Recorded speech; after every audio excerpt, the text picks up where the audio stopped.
Hey, folks, and welcome to the Daily Ratings Podcast. It's a show where each week we'll be sitting down with Vincent Daly to get his thoughts on the latest movies he's been watching, both older films and new releases. And don't worry, there's no spoilers.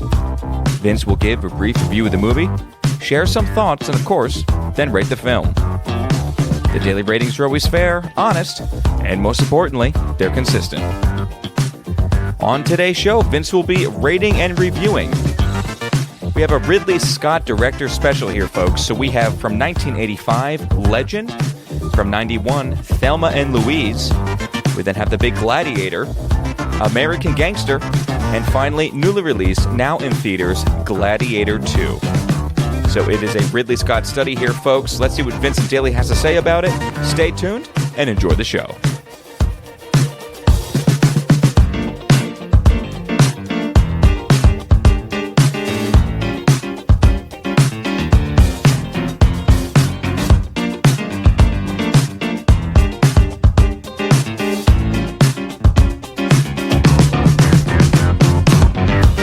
Daly, how we doing over there, buddy? Thomas, how's it going? It's going okay on my side of the table.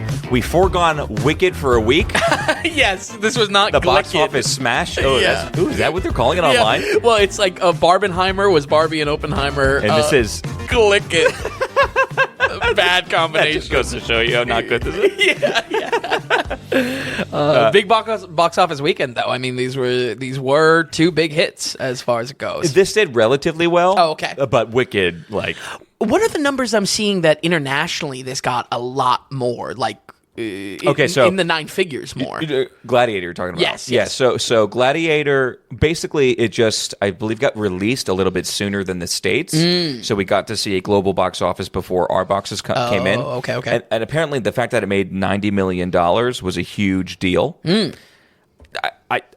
That doesn't sound like a huge deal, honestly. I can't say yes or no. Yeah. But I guess the tabloids were impressed that this made $90 million worldwide. In America, it had a weekend of 55, but Wicked made 113. And Wicked, I'm not going to lie, Wicked I thought was going to have like a $350 million budget because of CGI. Yes. That. I think it had a budget of like 130. Oh. 140. Wow. And right away, I'm just like... And a huge press circuit for Wicked. Well, feels like the last 2 months solid. Do you know what the hubbub is with the press circuit with the two of them? The thing is that they're crying in every single interview. So that's like been the talk of the town. Yeah. What question is going to make them cry?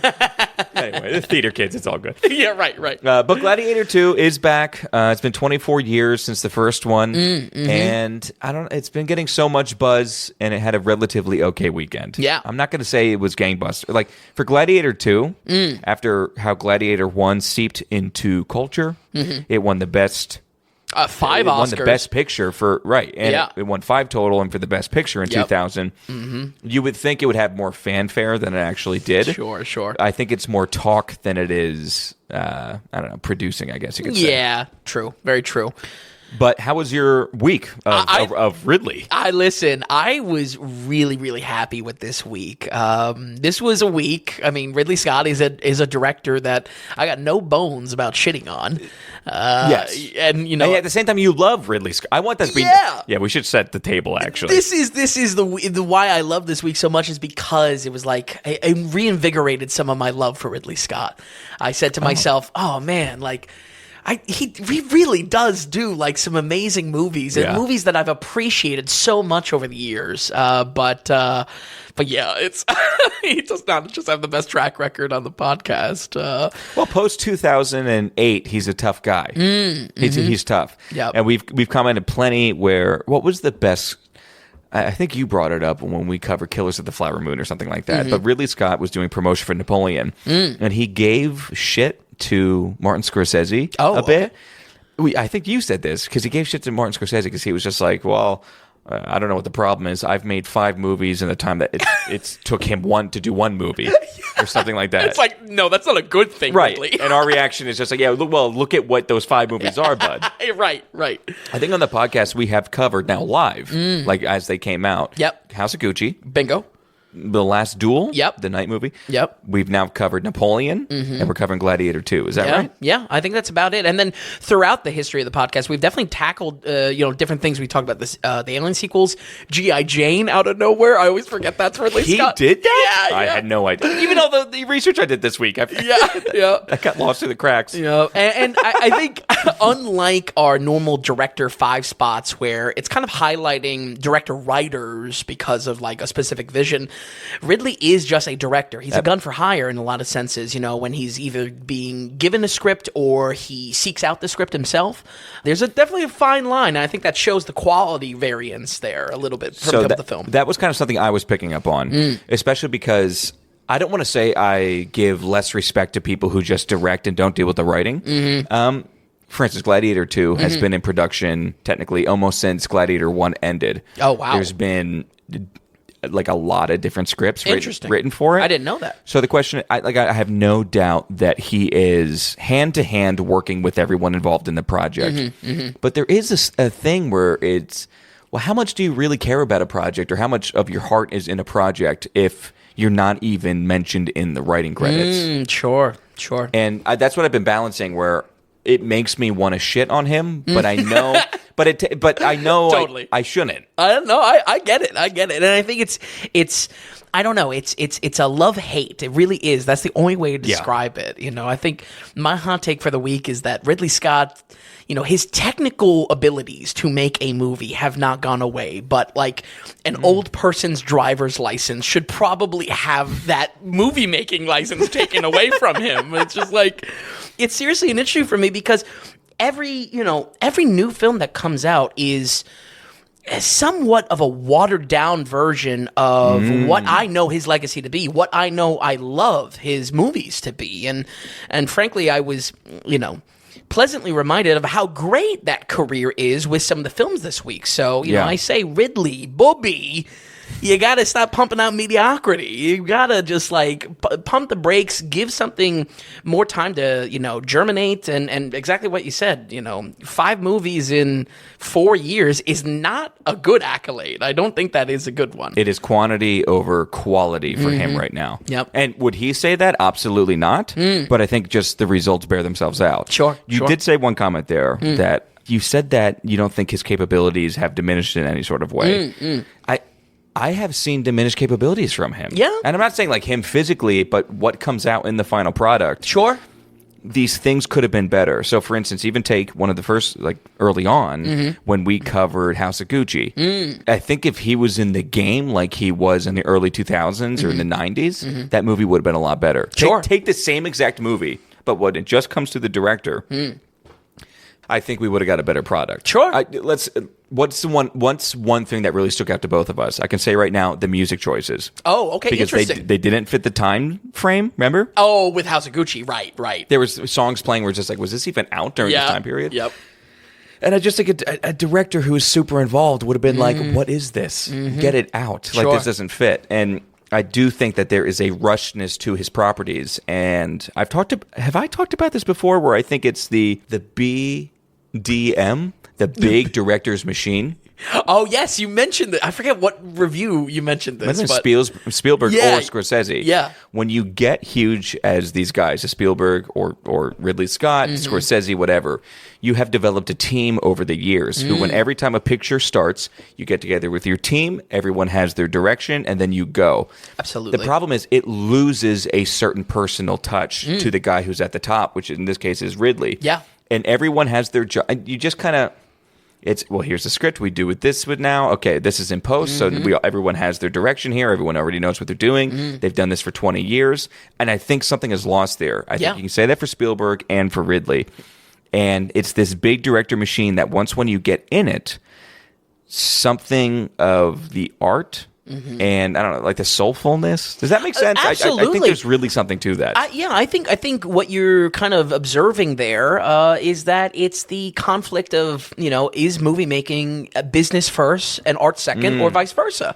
And I think there's a degree there of like, Ridley Scott as a single creator, as an auteur even, is still a businessman. He needs, movie making is a machine to pump out something financially successful. So I think even that relates to Gladiator II. Why Gladiator II this long down the road? If he was truly working on it for, a long period of time, I guess so be it. But I feel like there is something there that the choices he's making are more financially viable than they're being driven by an artistic vision or a project he really wants to tackle. Right. And yes. Well, I completely agree. And to that, I'll just say, I'll say Gladiator 2 was in somewhat of development for the past 24 years. I don't know how involved he was with it. Oh, so sure. for instance, scripts have been tossed around constantly, but he's not the script guy. Yeah. So you know what I mean? Yeah, absolutely. It's almost like something strikes gold a little bit in the back room, and then it's like, okay, let's get Ridley on board and let's make this happen. Sure. And then it sets off. Yeah. I don't know, it's that kind of thing. But I just kind of want to start there, kind of how we're viewing him these days. Yeah. Before we get into, because we're spanning a lot of his career from 85 to 24. Right. We covered his second film that he ever made, which was The Last Duelist. That's first, actually. So first film goes Last Duelist, Alien, Blade Runner, and then fourth film is Legend. So, obviously, Blade Runner and Alien, I want to kind of save those in some sort of special regard. 100%. Legend has been on the list for a minute now because... it's a crazy movie, and I've been really excited to cover it. But just because that it is his fourth film after three films that I would consider excellent movies. Yeah. That's just like, well, why that? So we'll see. Do we want to start? Any more opening notes? You want to start right there? No, I was mean enough saying that he should get his movie license taken away. I like that. Okay. So this is we're jumping back to 1985. Vin, I'll let you take it away, but we do have a very, very young Tom Cruise in the mix, and Mr. Tim Curry, a romance fantasy, I don't know, epic adventure. But I don't know. It's called Legend. It's an hour and 35 minutes. It's rated PG, and I'm personally dying to hear about the film. Take it away. Yeah. What is Legend about? How'd you like it? Well, we got monotooth Tom Cruise. That's right. We got Tim Curry as a demon. A personal favorite of mine has Tangerine Dream doing the soundtrack. I would actually probably love to do a Tangerine Dream special. We've covered films with them before. Yeah. Most of all, like I said, we got Ridley Scott's fourth film after an incredible kickoff to his career. Legend has been on my list forever to check out. And while I thought this movie was kind of a mess, I still think it's worth checking out, especially for any fantasy nerds out there, because it really did hit on a certain level for me. I've been on a pretty big fantasy kick myself in the second half of the year. I would say that was probably kicked off with the Elden Ring DLC on the video game front. And just been wanting to dive into some of these dark fantasy movies to see if they still hold up today. Legend, coming out in 1985, puts it at the tail end of a small trend we see in the early 80s. This fits nicely alongside projects like Labyrinth, Dark Crystal, Neverending Story, how they're a little darker than normal, but still kind of family-friendly, whimsical. They're still PG projects for a lot of audiences to see. That's not the case I'm making for Legend. Legend was actually scary. I don't think I would ever show this to a child. Really? Oh yeah, no. Tim Curry's just. I mean, I love Tim Curry, but he's a little much. This goes to show how messed up the rating system was. You can almost see them trying to figure it out. Like Jaws has a PG. Yep. This has a PG for 85. They haven't figured it out yet. Right. I think it's just because if any kids are relatively in the movie, they're just like, PG. This time period, though, was also hot for some of the animated projects we've covered already on the podcast. Earlier this year, we checked out The Last Unicorn, which honestly is a perfect doubleheader for this. And not to mention the Rankin Bass Lord of the Rings cartoons as well, all kind of fitting into this 5-year stretch of fantasy was super, super hot. I mean, I guess you got all these classic rock bands having fantasy covers of Kansas and shit. It's just all right. That's a great observation. Yeah, everyone just liked it. End of the 70s. They were done with Coke and we'll have to done with disco. We'll have to test this out. You're the first one to bring that up. Listen. Early 80s might be the fantasy realm for the States. We've really tested things out. That's funny. So I really imagine the pitch for this movie being something like, "Oh, hey Ridley, what's your fourth film going to be?" dark fantasy. That's it. I guess that's maybe how this was made. I honestly don't know why dark fantasy was really chosen. Legend is a moody fairy tale that has a focus less on story and more on the atmosphere and vibes of the experience, transporting you into a strange world of magic in a time before time. I watched this with producer Sean, and we were joking that like this feels like the Undying Lands. Like it's like the world they exist in is like just magic. It's not like humanity per se. Okay. It's just like pure magic. Which I don't hate, by the way. Yeah, exactly. Yeah. Jack, played by pre-Top Gun, pre-Color of Money Tom Cruise. I mean, this is like as early as we've touched. Is a simple forest-dwelling boy that makes friends of the spirits and creatures around him. He's in love with Lily, played by Mia Sara of Ferris Bueller fame. A curious princess that is accidentally plunges the world into a harsh snowstorm of darkness when a unicorn dies in her presence. Really, really unfortunate. Little do they know, though, darkness itself manifests as a red horde demon, and I'm not just talking about Tim Curry in real life. Chasing after the last unicorn, Jack must stop darkness before the world's plunged into eternal darkness where evil reigns forever. I feel like if there is a simple reason or a single reason to watch this movie, it is for the atmosphere. It's for the vibes. My elevator pitch for this is that this felt like a dusty-ass computer game you would find on a floppy disk. And seriously, I mean that as a huge compliment. You know, the focus of these three characters has some serious like Legend of Zelda vibes to it, and with the OG Zelda only coming out in '86, makes me wonder, you know, what's the cross pollination there a little bit. And if you need proof of the Zelda comparison, folks, Tom Cruise not only is like a forest-dwelling, small, boyish man, but he also wears a pantsless tunic in this, so he looks surprisingly like Link. I really think there might be there's something there in like the three characters of power: one demon, one princess, one hero. I'm Getting Nintendo vibes. Absolutely. Like I said a moment ago, though, I would put this right next to The Last Unicorn as a doubleheader for how pure the fantasy is. And while that might be boring for some viewers, I think unless you're kind of mixing up some of these old genres, it might lose your attention. For me, I thought it was refreshing for that exact reason, that it was so pure in its fantasy.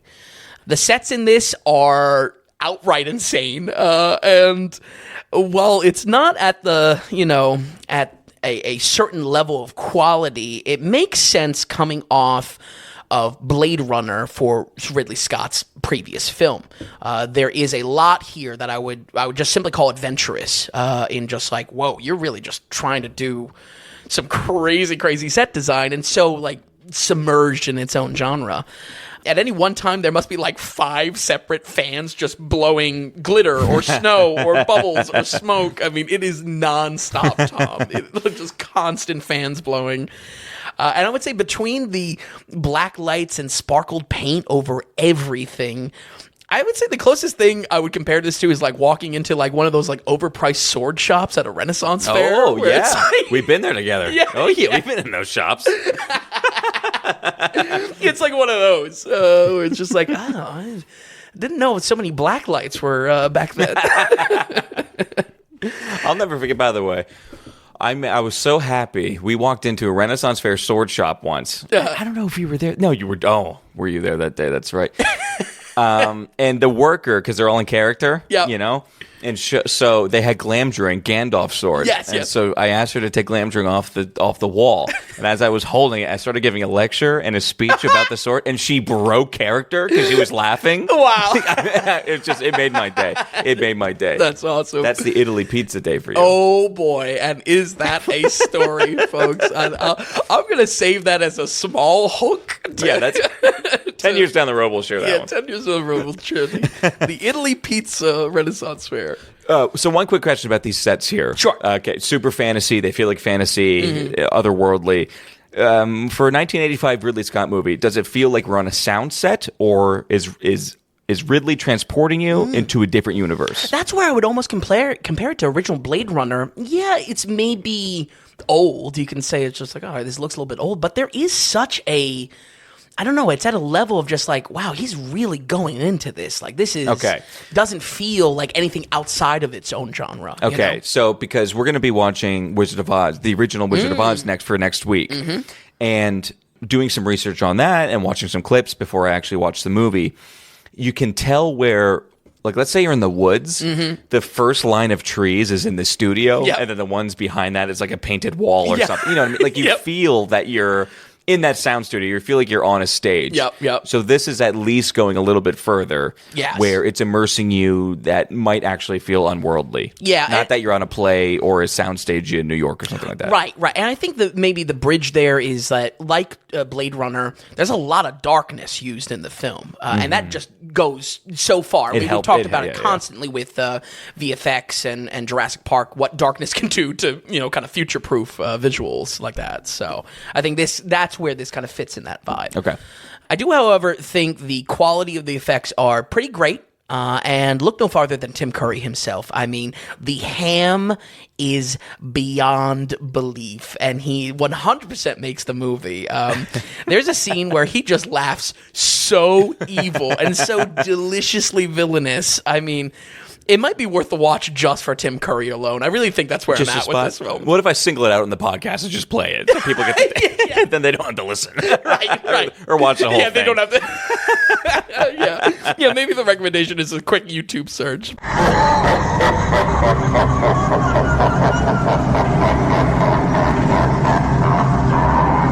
But he's going for it in this? Oh my God, he's just so wonderfully hammy. I mean, like, that's every Tim Curry role, but like, I'm telling you, like, he knocks this out of the park. He's pure evil. What really blew my mind, though, was how crazy the makeup was. I'll admit the severe contour and bone structure had him looking a little bit like a drag queen. Like, put Tim Curry as the darkness in Tangerine, saying like "Yas Queen" or something. But and he's so flamboyant too. I mean, this is right. He's taking a page right out of like Rocky Horror too, as far as the line he rides. But seriously, I think the prosthetic work was awesome in this, and it's so Oscar nomination for costume and makeup. Obviously, it didn't win. It's also a fairly poorly reviewed film across the board. But it was something there that I really, really enjoyed. Folks, the whole movie is kind of a fever dream, I'll be honest. Not really one for story, but one where it's so deep in its own style it works. I think where this doesn't work is in that PG-13 rating, as for sure it is way too scary for kids. Yeah. I mean, Tinkery alone is too scary for kids. It might be perfect to throw on the background of your next Halloween party, or maybe set the tone for like a D&D session. I can't really give this a score to anybody. Is that not a good use case? I think it's, you know what? It fits us perfectly. For all those D&D listeners. Right. Slap this on in the background. Usually I say, this is a good movie we could fold the laundry to and have in the background. When you're rolling those dice with your boys. Right. You got to see Tim Curry cackling. Oh, man. But, I think I can't really give this a score that represents how cool I think the project is. I really, I was expecting a very bad movie. But I saw something, again, there was elements here of just like, this is kind of what I like about Ridley Scott, especially early Ridley Scott. I still think it's worth checking out in some sense, truly as one of the first fantasy deep cuts I've ever come across in any movie watching, no less on the podcast. We're going to go ahead and give Legend 1985 a 59. 59% is pretty good for this movie. Yeah, I think so. For what this movie is? A fantasy romance kind of adventure. Yep. Tom Cruise, of all things. So I think you left enough to imagination here. For some reason, did this movie have comedic beats to it? Oh, yes, absolutely. No. Intentional or unintentional? Yes, there's like these like kind of seven dwarves type of characters. Not seven of them, but like they're whimsical. And that's where this is still somewhere again, it still kind of is a project probably for more family audiences, but like, boy, does it miss the mark with Tigger's way too scary, and yeah. But that's where it's like, there is like some Hobbit style, like natural kind of goofiness, the whimsicalness to it. So okay, all right. But yeah, a surprise, a real big. It is a surprise. The fact that this made it over 50% is a surprise. And an audience for some people. Doubleheader idea. Not seeing the film, knowing nothing about it, really, except for what we talked. Little Nicky. Just for Adam Sandler, demonic prosthetics. It's about it, but you're going back and forth. I don't know if this. I don't know even of this movie. If you're going back and forth from normal world to fantasy world. No, but Okay, no, scratch that off. Little Nicky doesn't work. Okay. That might be the only Adam Sandler movie I would be excited to revisit. Oh my God, no! It is my least interested Adam Sandler. Really? Oh yeah, I'd watch. I'd watch every single one before that. Wow. Mm-hmm. Okay. Even the do-over on Netflix. All right, so 59% for Legend. I'm glad it's nice to hear some excitement about that film, Vin. I'm telling you, and it really came down to the fact that like, I'd probably recommend that to some people. It definitely wasn't like I wouldn't recommend this to anyone. I would recommend it to some people. Which going into it is what you were probably thinking. Right. Yeah. That I wouldn't. Really. Right. Okay, all right. So that was 1985. Let's jump to 1991. I think this is a much more kind of well-known name movie, whether you've seen it or not. Mm-hmm. People have heard of the title Thelma and Louise. Yep. It's like I said, 1991. It's rated R. It's a little bit longer at 2 hours and 10 minutes. And we have two big actresses in it where we have Susan Sarandon and Gina Davis. Yep. I'm excited to hear about this one. I almost turned this one on. I didn't have that much time. So I watched Gladiator, American Gangster, and Gladiator II, by the way. That's a lot. And all of those I didn't do nothing this week. All those are meaty films. Right. I was just looking for extra time. This would have been the one I watched because I just feel like Thelma and Louise, I have heard it referenced in culture, even going back and like growing up and watching TV, people reference, for sure. You know what I mean? Yeah, absolutely. It has some sort of staying power. At this point, it's, almost 35 years old. So Susan Sarandon and Gina Davis, I can't wait to hear about Thelma and Louise, Vin. Yeah. Well, it's maybe the outlier stylistically this week, but it's something that I've never seen and probably should be on the website almost right off the back of what you're saying, Tom. That this film really does have a reputation. Not only does this film pepper the many top lists for Ridley Scott, it's consistently towards the very top of those lists. And while in the first half of the movie I was completely on the same page, eventually the film shifts from crime drama to more crime comedy. The comedy was always there, but shifts a little bit more heavily, which I think it kind of spoiled what it had going on, in my opinion. Thelma and Louise is a crime comedy drama that twists a girl trip into an all-girl Bonnie and Clyde, putting them on the run and always piecing together their next move. In some dynamite casting for the early 90s, Susan Sarandon plays the uptight Louise, and Gina Davis plays the airheaded Thelma. Two girls are best of friends and decide to throw caution to the wind, going on a weekend road trip to really let their hair down.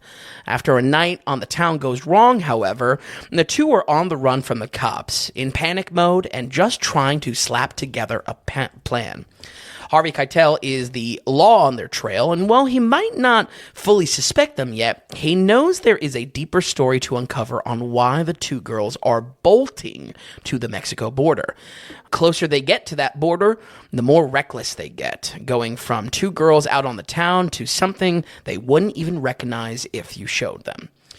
I would say this is definitely one of those reviews where I'm unfortunately trying to balance and counteract a lot of praise for this film. I like this movie. I thought this was a good movie. I just didn't see it at the level, and like I said, the ending unfortunately kind of just doesn't. It doesn't stick what it had going for it in the first half. It falls flat. Yeah. There's just something there. It just gets a little bit too silly, and it robs the rising stakes that were going throughout the entire movie. Really, really great rising action. The dramatic elements here are pretty realistic and not overly stylized, unlike, similar small-time crime movies popularized by the Coen brothers in this era. That is, of course, like I said, until we get to the end where things kind of take an oddly comedic turn. Writer Kaylee Curry gets the sole Oscar win for this film, and I think all that praise is deserved in most of the runtime here. I think I really appreciated how just grounded this all was, especially Susan Sarandon's character. I loved how her character was always calculating the angles of their run from the cops. What do they have to consider? What did she maybe hear, I don't know, on like daytime TV, a courtroom TV show? You know what I mean? All these little things. Not only did they feel grounded for a character thrusted into crime, but felt so realistic and felt so natural of like how an average person might problem solve and might trying to, are they piecing all the pieces together? No, but they're getting a pretty good guess of what to do. There's also a lot of depth in Louise as a character that is unpacked very nicely throughout the story. Not, once again, very realistic. And it was something I would say was worth the watch on its own, Susan Sarandon's character. Gina Davis, on the other hand. I was going to say, well, that's not playing well together. Yeah, Gina Davis, I don't know. She's just drunk as shit the whole movie, the character. She's this character. Yeah, and that's what, there's still fun to be had throughout the entire experience, but it's where I should have spotted that there's a little bit of a disconnect between these dramatic beats and the comedic beats. And once again, the ending just kind of really leaning into that comedic side that just kind of soiled it for me. At a certain point, though, the law element loses some stakes, and it kind of devolves into something less serious than it started out to be, especially with how Keitel's character plays out. It lets this shift into the full female Bonnie and Clyde it was meant to be. It's always gunning for that, but I'm not saying the movie can't have fun, but if anything, moments when the girl trip is going great work best, but I don't know. I don't feel like that is the thematic and dramatic ending for where the story was going. Certain scenes towards the end of the film, when the tension should be at its highest, and again, the tension really rises throughout the entire film, it just gets a bit silly in a stupid way. That just kind of made me like, okay. I'm just turning my brain off now, where I was with these characters calculating their escape, trying to get away from the cops, get one over on people. Yeah, you wanted to be turned up. Yeah. In the intensity, or it draws you in more. Yeah. And they kind of break that a little bit. Yeah. And without spoiling it, I mean, I think it just kind of cops out. I think the ending is a cop out of where the story was going. So a little bit more of a personal preference bone to pick with this, but I really do feel strongly about it. On the positive end, Hans Zimmer does the soundtrack here, as well as a few others working with Scott over the years. He does some of the music for Gladiator I when it comes to films that we're covering this week. For the most part, this felt like a very untraditional soundtrack for his style. Obviously, it's much earlier in his career, but it does have some clean-ass guitar work that had to be Zim shredding himself. I mean, he had to be in the studio just ripping it. Is this an online thing, or is this just a joke between me and you? I think it might be just a joke between you and you. So, Hans Zimmer... The man loves to hop on. Composers, they usually stand there, they conduct everyone else. They make Hans Zimmer gets his hands dirty, but with the guitar. That boy likes some 80s metal shredding at times. He wants to shred. He wants to shred. It is, and he enjoys it so much. It is so great. What is separate? Okay, you said it's different, so it doesn't fit the vibe, the mood. It feels like a Michael Mann's film, honestly. It feels like a moody, like Heat or even Thief soundtrack, where it's just like, I guess it matches. It's cool if this doesn't go into comedic route, which it says it does. Yes. Then it's gold, but... Right. Yeah. But there's something there. There's little notes that it felt like evoked a kind of a Michael Mann style, which, I don't know. I don't really have much more to say beyond that, but interesting for Zimmer being on the track. Well, we'll talk about Zimmer later in the episode for sure. Yeah. I would say as far as road trip movies go, this does have some excellent cinematography showing off the southwestern states, especially since this does feel like it's technically in the legacy of like an Easy Rider and how it's filmed. The sights of it. Got it in my notes. Really? I was thinking double header. I have either Easy Rider or Sideways with Paul Giamatti. Interesting. Kind of get because that gets a comedy in. That gets Easy Rider, not much of a comedy. Yeah. Sideways gets a comedy in. I wish Sideways ended with some bloodshed. Okay, that would be great.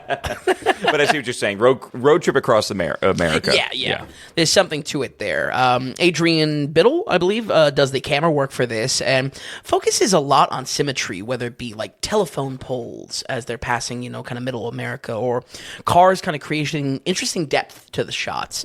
I would say time is spent moving, and while you're mostly focused on the writing of these characters that is unpacked in these drive-along moments that gives them time to just talk and whatnot, there's a great feel to these sights zipping by. That also comes with a lot of stunt driving that just very clearly is not Gina Davis and Susan Sarandon. What kind of stunt driving are they doing? Like chase work? Simple things. On open roads in the West. Whipping out of... I know. Whipping out of a parking lot. I won't harp on it too much because it's really nothing but just like a funny note. But the stunt driver they got for Gina Davis is like a foot taller. Like it is just like so not her. It might be a man. It honestly might be a man. I don't know. That's one of those things where it's like you watch movies in high def, in modern day, you maybe pick up on those elements that were never meant to be picked up on. I don't know. High def or not. Foot taller? Possibly a man? You're picking up on that. It was rough. Even in your tube TV. It was rough. It was the one, I don't know, early on too, 30 minutes in at max, they whip out backwards of a parking lot into street traffic. It's just like, oh, it's bad. It takes you out of it completely. Neither of them. You couldn't even just put one. High def does do something. Yeah. So, for instance, I was saying, I watch Gold Rush still, right? Not to take a tangent, but I watch Gold Rush still. And I was talking with somebody else that we both know that watches Gold Rush, and boy, doesn't that character look like shit? Doesn't he look like shit? God, he looks like terrible for his age. And he's going, I guess so. He came over to my place. He goes, well, high def television. And they show the guy, and I said, doesn't he look like shit? He goes, I thought he did, but this high def television, he really does look like shit. Not paying him any favors. That's great. I would say my case for this is, folks, it's a total girls' watch and a solid recommendation, mostly for everyone else.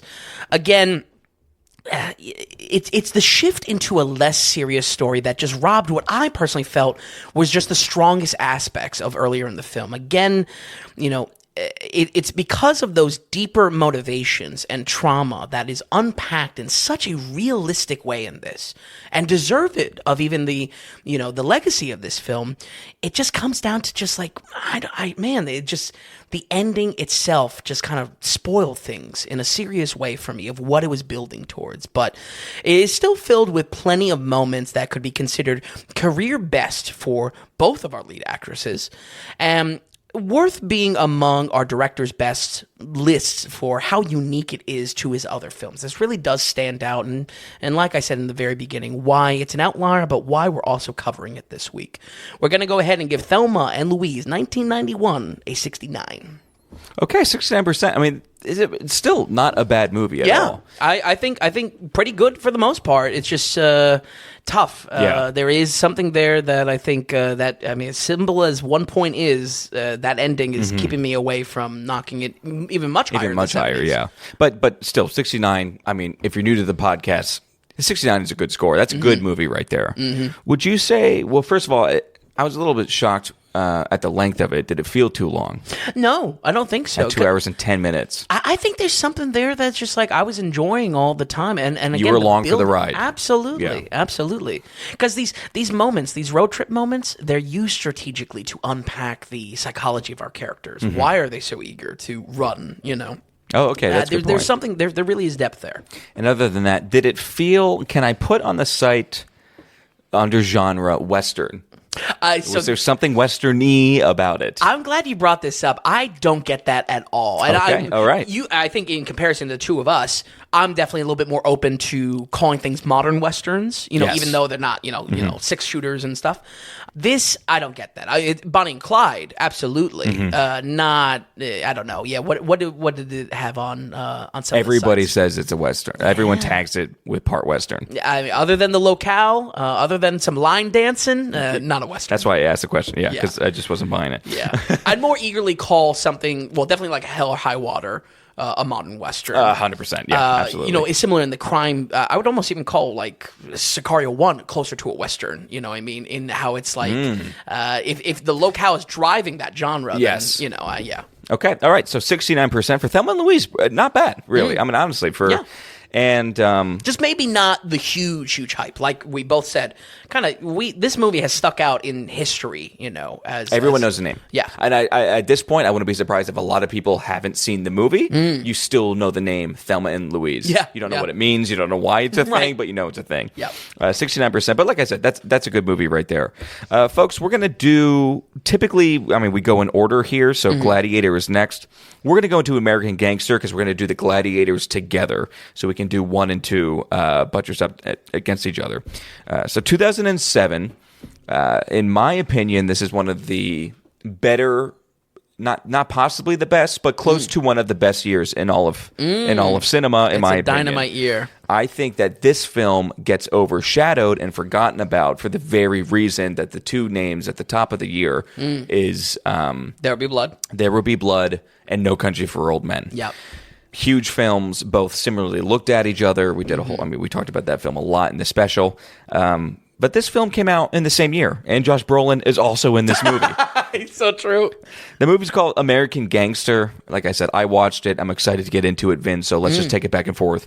Where do you want to start? Well, I mentioned my love for this back in our Blaxploitation special, and it really is key to my refreshed appreciation for this film.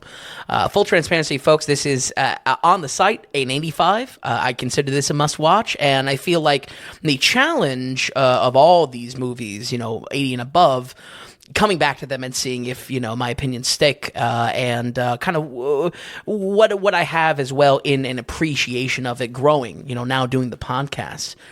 From the very first time I saw this, I appreciate how it told its half crime, half law story among countless mob movie copycats. Now, I have a soft spot for gangster flicks, but like I've said countless times on the show, so many movies live in the shadow of Goodfellas. A great movie to copy, don't get me wrong, but just done to death by the end of the 90s.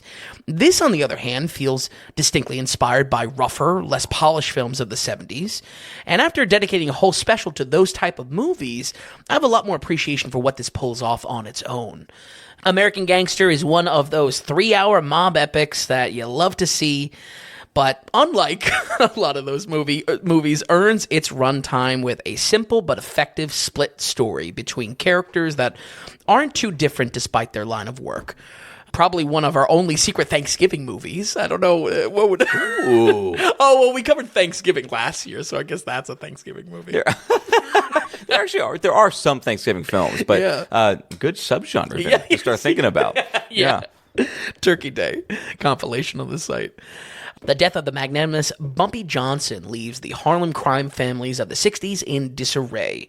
Denzel Washington plays Frank Lucas in a semi-true story of how he skyrocketed to power on the back of Big H and slick utilization of the Vietnam War. On the other side of the law, we see Russell Crowe play Richie Roberts, a suspiciously moral cop surrounded by scum both in his department and on the streets. But the streets are about to get rocked with the highest quality dope that you've ever seen on the block, Blue Magic, baby. Blue Magic. Yeah. I was researching Frank Lucas quite a bit with this. I don't know if his brand of heroin was actually called Blue Magic or not, but I hope it is. That's interesting. Blue Magic is just great name for it. This escalates both sides as heat builds on Frank's empire as simultaneously he disrupts the natural order of things and tests what he learned from his mentor so many years ago. The loudest one in the room is the weakest one in the room. I would say I wasn't sure where we were going to layer this in the review of the episode, but with Crowe leading Gladiator and Denzel kind of being the hidden lead of Gladiator II, this acts as a kind of a nice baton pass between the two actors, you know, both knocking it out of the park. It might not be the most complex juggling act, but having these characters be reflections of each other strikes what I love in my crime stories. The best example of this probably being Michael Mann's Heat, but success lies in the plot lines being distinct and not a direct reflection of each other. In this, Richie and Frank are both great characters. I call them great characters because we are constantly seeing them in conflict and friction. Scenes in this do so much more than just sell a gangster fantasy, if anything, where it separates itself from a lot of the blaxploitation movies that we talked about. They are designed to constantly test these characters' principles, define them, and best of all, build our interest as a viewer in seeing them go head-to-head eventually. I think there's just countless examples of this. You got Frank's ingenuity while still kind of holding his mentor's approach. Richie is a product of his scummy environment, but having these kind of like ironclad morals. There's just so many moments in the film where it's just like, these are not just scenes to move it along by. Almost every scene feels like, let's take one of these two characters and try to define them even more. And I think that for that reason, it doesn't feel like a slow film. It doesn't feel like it goes on for too long. It almost feels like it can go on for another 15 minutes, which is a comment that you and I very rarely make. It's not quite. It's 2 hours and 37 minutes. Sure. It's a long movie, and yet it doesn't waste any of its time. And I think right there with you said, where every scene has a purpose. Yeah, it doesn't feel like it's wasting your time, but it's also like, these are moments that I'm thankful to see what the character does. They're putting these outlines of the characters to the test. And that's something that I haven't watched this in years. So returning to it, I actually thought I was gonna maybe like it less. Oh, sure. Because actually I was younger when I watched it. I have seen it a few times, but I just thought, especially after the podcast and the daily ratings that we started, I was really going to start picking it apart. Sure. And this film was still holding up so well. Yeah. That's a huge aspect of it. To that point, even if Denzel or Russell Crowe, they're in the scene, but not the main point of the scene or anything like that, this movie juggles a lot of characters really well.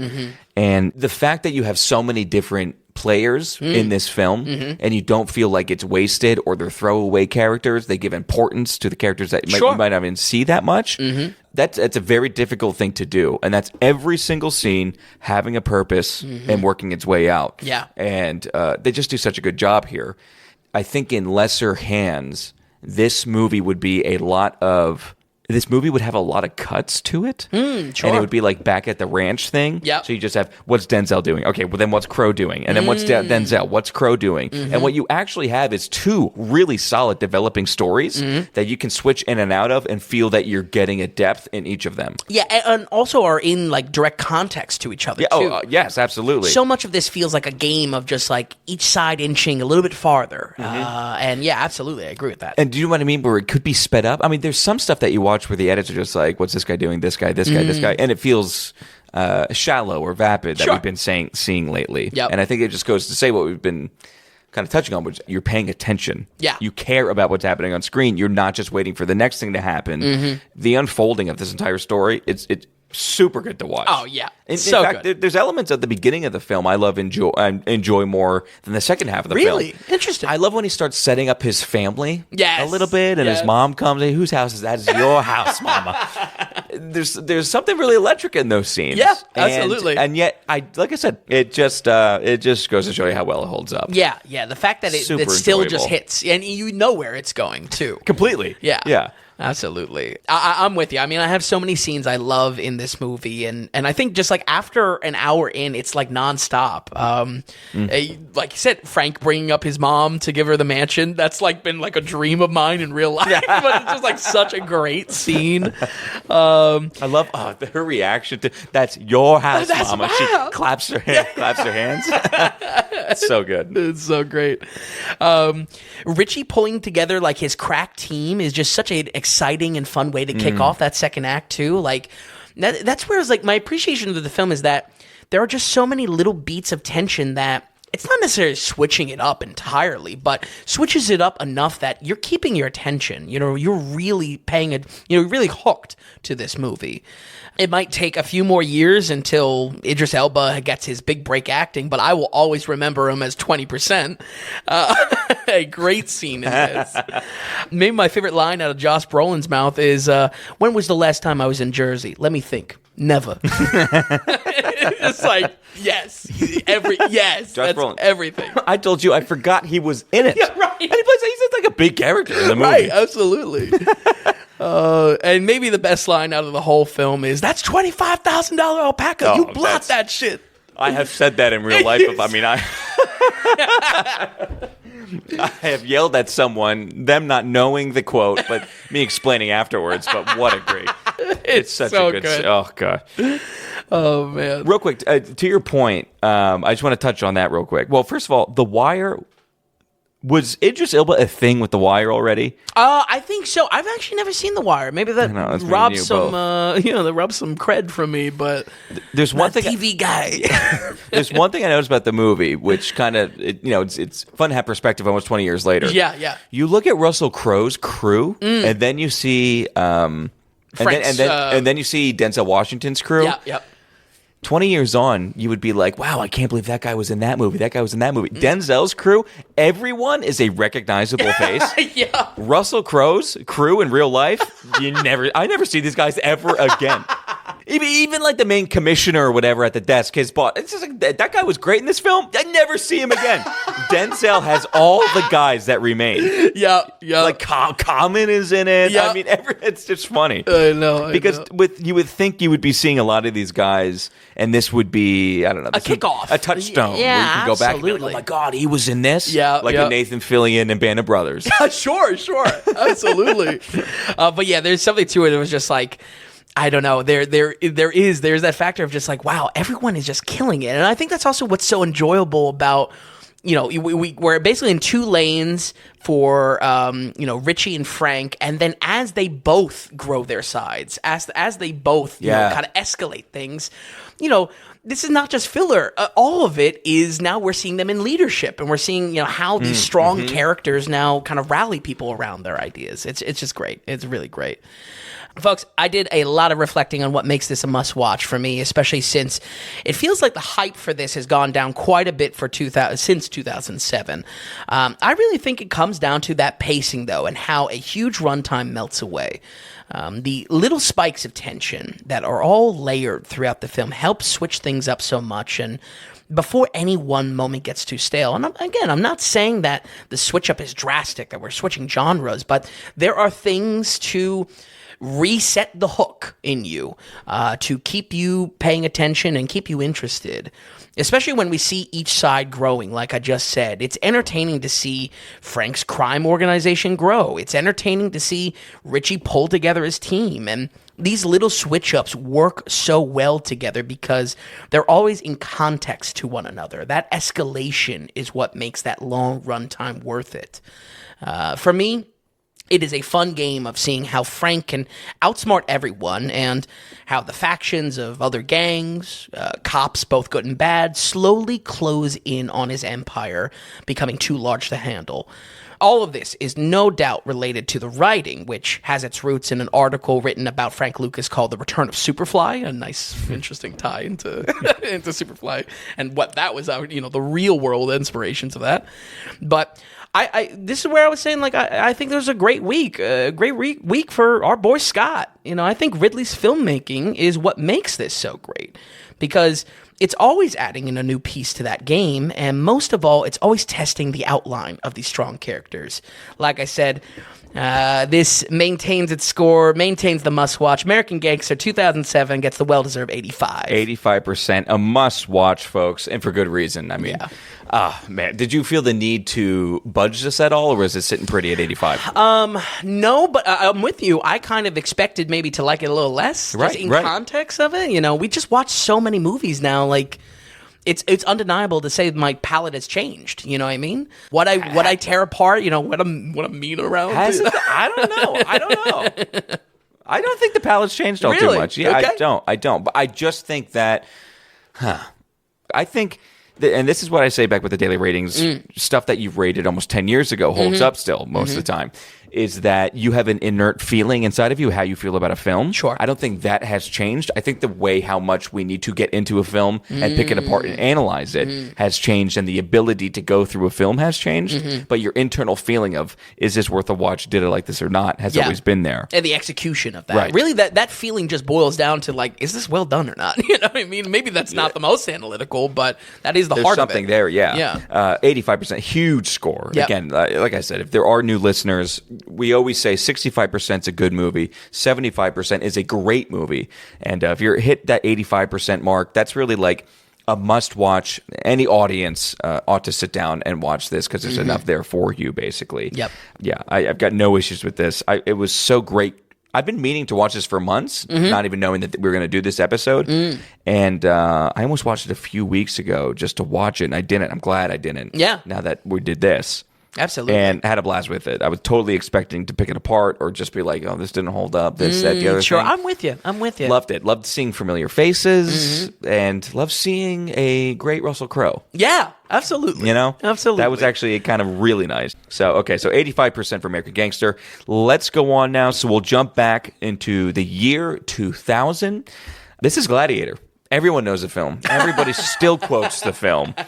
And at the time, was big when it came out, continues to be big, and I think it got lost a little bit in culture. Lately, I've been hearing people talk about, and especially like critics talk about, that, well, maybe it wasn't the best film, and, you know, it won the Oscar, but it wasn't that strong of an Oscar year. Like, all of a sudden, I've been hearing people, like, shit on it a little bit. I am totally with you. There is something there that is a turncoat aspect with this. Oh, you completely agree? Absolutely. Okay. Now, because I feel like, not that I'm watching other reviews, if anything, very much staying away from other reviews now since podcast, I feel like I blinked, and this film went from beloved to take it or leave it. I'm like, what happened here? You know? It's funny. Okay. So it wasn't just me seeing that. I'm right there with you. That being said, rewatching this after a number of years was very interesting to return to. Like I said, I watched this on the Saturday, so Sunday I could go watch 2. Okay. I'm excited to talk about this.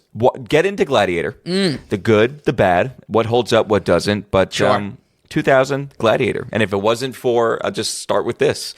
If it wasn't for Mel Gibson dropping this role, we wouldn't have Wow. Mel Gibson was offered the role, denied it because he wanted to be in The Patriot. Wow. Russell Crowe picks this up, wins everything. Patriot really gets forgotten about. Yeah. So interesting. And that's how we get Gladiator 2000, Russell Crowe. Shoulda, coulda, woulda. Jump into it. Well, I really did want to start on that aspect of, like, there is an observation I had of, like, turncoat movie reviews. We called this out with James Cameron's Avatar, where the internet went from universally hating it to, like, beloving it and saying, like, oh yeah, this is worth, wheeling out this wilted ass franchise a decade later, decades later. But we have a bit of an inverse here where it seems like, once again, I blinked and it went from a universally beloved film, myself included, to kind of a take it or leave it experience. So we did not talk about this before either. I think I might have mentioned turncoat reviews with Avatar, but oh, you remember that? No, I remember this movie. What right. I'm saying is we didn't talk about this week. No, this not is at both all. We're coming to this. Yeah, absolutely. The same observation. Oh, interesting. But like I said, we kind of have an inverse here, so it made me a little nervous asking if this held up or not. I think the answer to this mystery is how pulpy the film feels, like a big Hollywood classic. I haven't seen this, but I would imagine you would kind of maybe experience the same of, like, Golden Age epics like Ben-Hur or something like that might be masterpieces when they come out, but how they stand the test of time is a little bit different. I think in this way, in a great way, this film doesn't overcomplicate things, and that's where it's kind of more of a pulp story. Even though the context is larger, this is a scaled down story that keeps the tension tight on two characters, and something I think the sequel will kind of fail horribly at, just being a little bit too broad in what it tries to tackle. Gladiator is the Roman epic that parades as an Oscar bait film, but is sneaky about what it really is, and what it really is a straight-to-the-throat revenge film on the inside.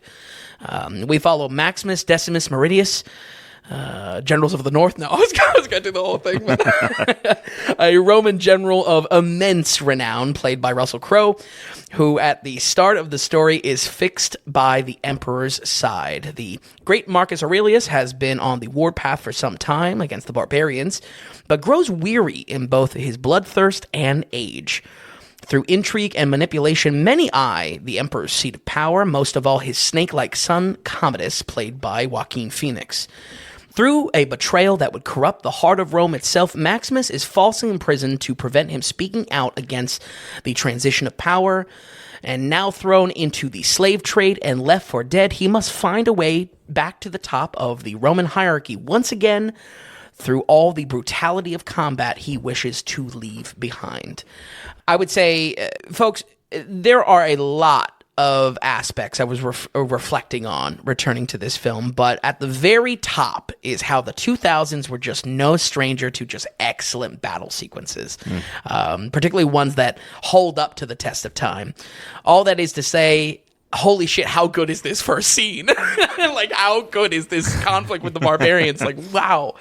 There's just something magical in this era of movies. I'm talking Patriot, of course, Lord of the Rings, Braveheart, Last of the Mohicans. Like, I love how you throw the Patriot in there, by the way. Well, it's just like, it's these large scale, mixed historical battles, yeah. Obvious fantasy. But there's something there is just like, was there just like a memo sent out? Was there something in the water? Because this era, just like, they love doing these great large scale battles. I think we were in the middle of a changing era in Hollywood, and there was this Goldilocks zone because CGI wasn't good enough, so you could use it all everywhere. Right. George Lucas didn't get the memo, but that's fine. Yeah, true. This kind of didn't get the memo as well. This has some Phantom Menace backgrounds for sure. But with the battle scenes, there was like, we need enough people and enough real armor, and we need enough going on it's the to make it of that feel armor, real. too. Because the CGI, we can only do so much and fill in the gaps. Yes. That, of course, is gone now. Yeah. And it's just like, we'll just give us all the computers we want, and we don't need anybody that we actually need people. Like. I think there's a Goldilocks zone in Hollywood there. Well, I love this era. I really do. I mean, I love these, these battle sequences. I mean, just like really, really standout stuff. To your point with the beginning, I think I was most impressed the way it held up as far as extra wise, like the size of it and the extras. Nothing is going to compare to that Napoleon movie that we covered. Oh, right. I forget the Waterloo, exactly. That was insane. Similar philosophy, though, is just like, we need to sell this battle. How do you do that? Just with extras, Yes. Now, it wasn't that big. And the only reason why I'll poke in here with this, the one thing that surprised me it didn't surprise me. It's in a post-John Wick world where we're so used to extended fight scenes and fight choreography. Oh, okay. Or even if we're getting cuts, we feel like we're still watching everything in real time. And it feels really raw. Sure. I was surprised with how fast the cuts were in this. Sure. And the editing was where it's just like, it almost seems like these fight scenes were sped up, but that's just how much the camera shots we were switching up. You know, you slice a sword and now you got to cut the shot. Yeah. That, you know what I mean? A punch is maybe a little bit overproduced. Overproduced, and I feel like because, I don't know, again, they get away with it better today of not doing those crazy cuts and letting the camera go long. Yep. With this, I think it was more of an effect-wise to make it feel more raw and gritty and real. Sure. When you look at it in today's lens, it felt sped up and, I don't want to say a gimmick. I'm with you, though. It's the 2000s action style. It was something I was thinking about. Yeah. To a certain extent, I mean, the real, as far as action goes, the real one to study there is the Bourne trilogy, where it's just like how, obviously this is much before, but how that was kind of a product of the time. Before. But also like warped, how action scenes were filmed. I think that was one of the cornerstones, those films. Good point on that. Yeah.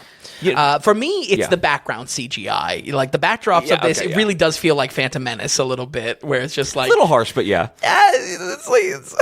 it just looks like a desktop background. It's just like ancient Rome, not looking so ancient. Yeah, exactly. Looking a little too modern. We need to dirt those up a little bit. We need some particle effects or something. But I think for me, all the set pieces and props still just look awesome to me. Like it strikes a perfect balance out of the many Oscar wins for this. This grabs best costume design, and I just feel like I watch this and I watch the costumes on screen, and it's just like the furs and and everything, and no less even compared to the new one. I just feel like it's a little heartbreaking considering how the industry feels like it's taken a significant step backwards in the last 20 years. I mean, we talked a little bit about what we both kind of observed, you obviously watching the show with Rings of Power, of just like how this is a far cry away from like Weta Workshop, like, wow, these are like incredible props you want to own. Looks overly polished and overly produced. Or just outright cheap, you know? Right. There is to all the armor, and especially in the beginning too, but all of the armor and all the of Eris stuff, it looks like there is a naturally worn aspect to the garments and things like that. Right. Or when it has to be regal, it's regal. You know, in the early parts of the film, the furs, the luxury of it, how that's able to balance that, and also the lows of when he's, you know, just in the first, you know, fight arenas outside of Rome and whatnot.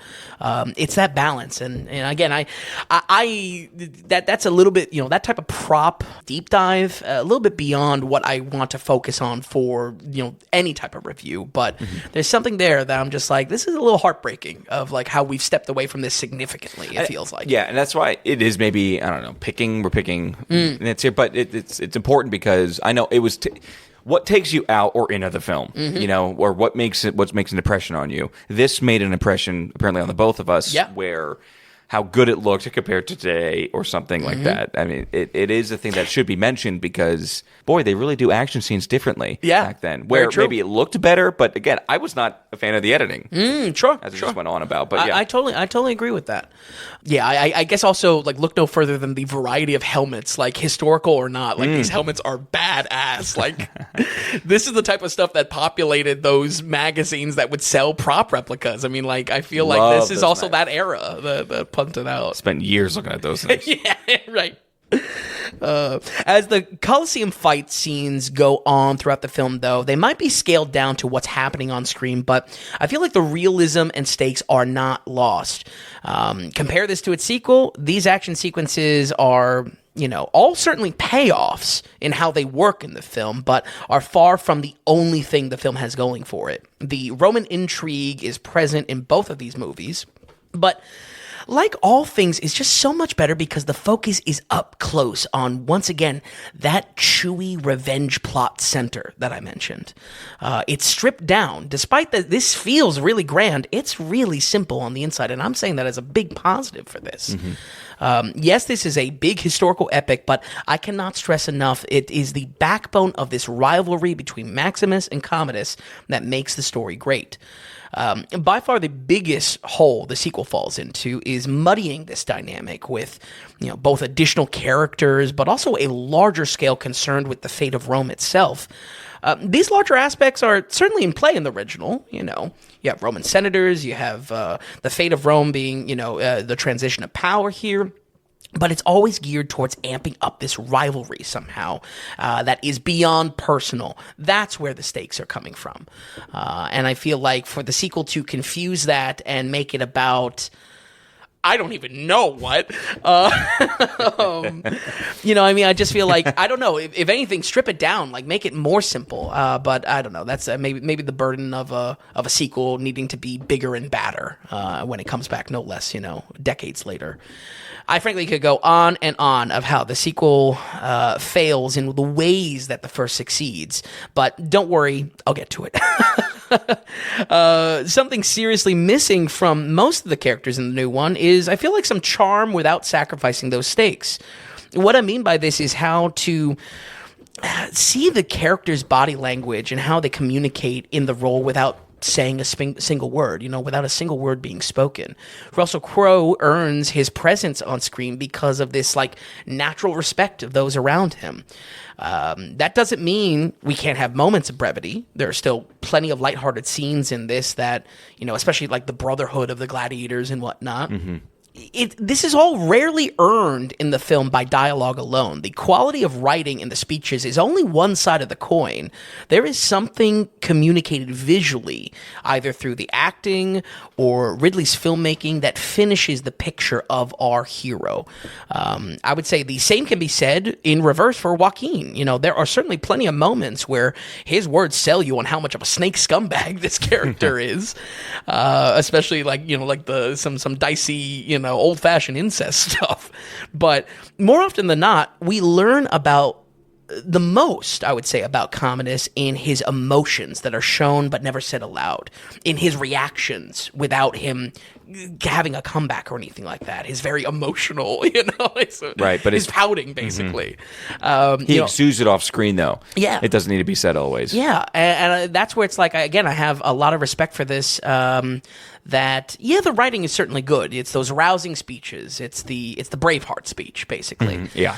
At the same time, there's something a lot there that's just done through body language and how these characters are portrayed. Russell Crowe the most. Yeah. And even Connie Nielsen, the main lead who plays, Commodus' sister and Russell Crowe's kind of protector / lover / whatever. Right. I think she gets emotion down really well because she is an emotional touchstone for this film. Do you want to say that? Absolutely. And she is, and she's also the target of Commodus in so many scenes. So it's like her emotion that she shows. It's a little bit like she's playing a game. Like she can't piss off Commodus. Yes. And she holds a lot of the emotion for the film, especially because Russell Crowe just has to be constantly stoic almost. Yep. And in the newest film, I don't think there's as good I don't think emotion comes across the screen or as believable as it does in this. Right. Or given the time. And I think Connie Nielsen does a very good job at making it feel real, making the person watching feel something. I think that comes across really well. Absolutely. And I think, again, in that dynamic of that relationship, it's interesting because almost like she comments on in the new film, there are many things that she has to do to survive and hold whatever semblance of power that she has. Putting up with Commodus in this one is the most direct, because he is so emotional and you don't know what's going to throw him off then. It's true, yeah. She has to play a game even within that familial relationship. Which, hey, what's more Roman than that? But, folks, I've seen this movie quite a bit over the years, but like most experiences I return to, doing the podcast has broadened the way I look at movies so much. I feel like in ways there's some technical issues, like we've talked about already. Mostly, though, when it comes to like the critical outlook on this, I almost understand where this is coming from, that this is trying to be more than it actually is. It's Fugazi. It's maybe possibly even insulting to the historical fiction that takes in things to account to portray a more accurate vision of it. But I think everything I love about this film is in the close-up, is in the intrigue given stakes because it's personal, is in the action sequences given stakes because it's personal. And though the fate of Rome might be in the balance, the story progresses because it's personal. We're going to go ahead and give Gladiator 2080 on the dot. 80 on the dot. Wow. It's... Now, it is a downtick. Okay. You're making me think here. Wait, what was it? Where was this? This was at 84. 84 is tricky, like the 69s, the 59s, where it's like I almost want to. We're splitting hairs. Exactly, yeah. But the score is also communicating it's not hitting a threshold. This would not be on the honorable mentions on the site. That's all right. So I said it on the recording. So it's funny because, okay, let me tell you my kind of backaway thoughts were. Sure. Because we started this out kind of shitting on critics saying all of a sudden this movie has been forgotten about or kind of tossed in the bin. Yeah. Not that it's hated on, but it's looked on like differently. A throwaway type of experience. I think both of us are coming, and we didn't talk about this during the week. I think both of us are kind of getting 50% there. My biggest takeaways for the film, not including the quick and fight. I mean, there are a lot of action scenes in it, and I did feel like there was a downtick in quality because I feel like we have made gains in that kind of way. Oh yeah, especially digital editing tricks like that. This movie, it felt smaller than I remember. Okay. When I used to think that maybe this was one of the epics of epics. You have Lawrence of Arabia, Ben-Hur, and then Gladiator. Right. I don't think so anymore. Sure. This was a smaller film than I remember. I thought that there was more moments with him and his gladiators than there really were. I thought there were more fight scenes than there really were. Right. As far as like being in the Colosseum, yeah, I thought we had like one or two more than what we ended up getting in the film. Right. It's a quicker movie than I remember. And for that, I think it tells the story really, really well. It does a good job at everything, but maybe the hype was a little high when this came out, or because of the "Are you not entertained?" type lines that stay in culture. Sure, we all sure. think of it fonder than really what it was. Yep. I don't think it deserves the hate that it's been getting. I don't want to say Right. hate, but has been kind of tossed away a little bit. Absolutely. And that's why I think it's safe to say that I think both of us got 50% there of what others have gotten there. Yeah. And I think 80% represents that. I'm not going to give this a shoes. If anything, I should have gave American Gangster shoes, really, honestly. Yeah. But I think 80% is a healthy score of the look at what this movie actually is. Right. Not the remembrance of what we thought this movie was when it came out. Sure, not the nostalgia goggles. Exactly. Yeah. Exactly. I still like this movie a lot. I've still seen it, a huge amount of times. But I think the key to it is not the grandeur. The key to why I think this is great is because it's kind of the expectation of grandeur and seeing how personal it is, seeing how simple and stripped down it is, and why it works for those reasons. Was it small? I haven't watched this in years. Has it been a while for you? Yeah, it had this to be is one of those movies where I've seen countless times, but haven't watched it probably since 2016 maybe. Right, especially since we started to kick this off. Yeah. Did it feel like a smaller movie than you? I wouldn't call this an epic. Absolutely. If you asked me 5 years ago, I'm just like, this is one of the best epics ever. Right. Right? Absolutely, and I think that's where I'm coming from as far as its biggest strength. I think its biggest strength is that I don't know. I can understand where that's a frustrating aspect. Where are you dropping down points? That's what I'm interested in. Where are you dropping it off points then? It's really the CGI, background CGI. I was like, oh no, It doesn't quite feel as authentic. yeah. No, I think it's that. I think it's some editing tricks. I'm with you on that.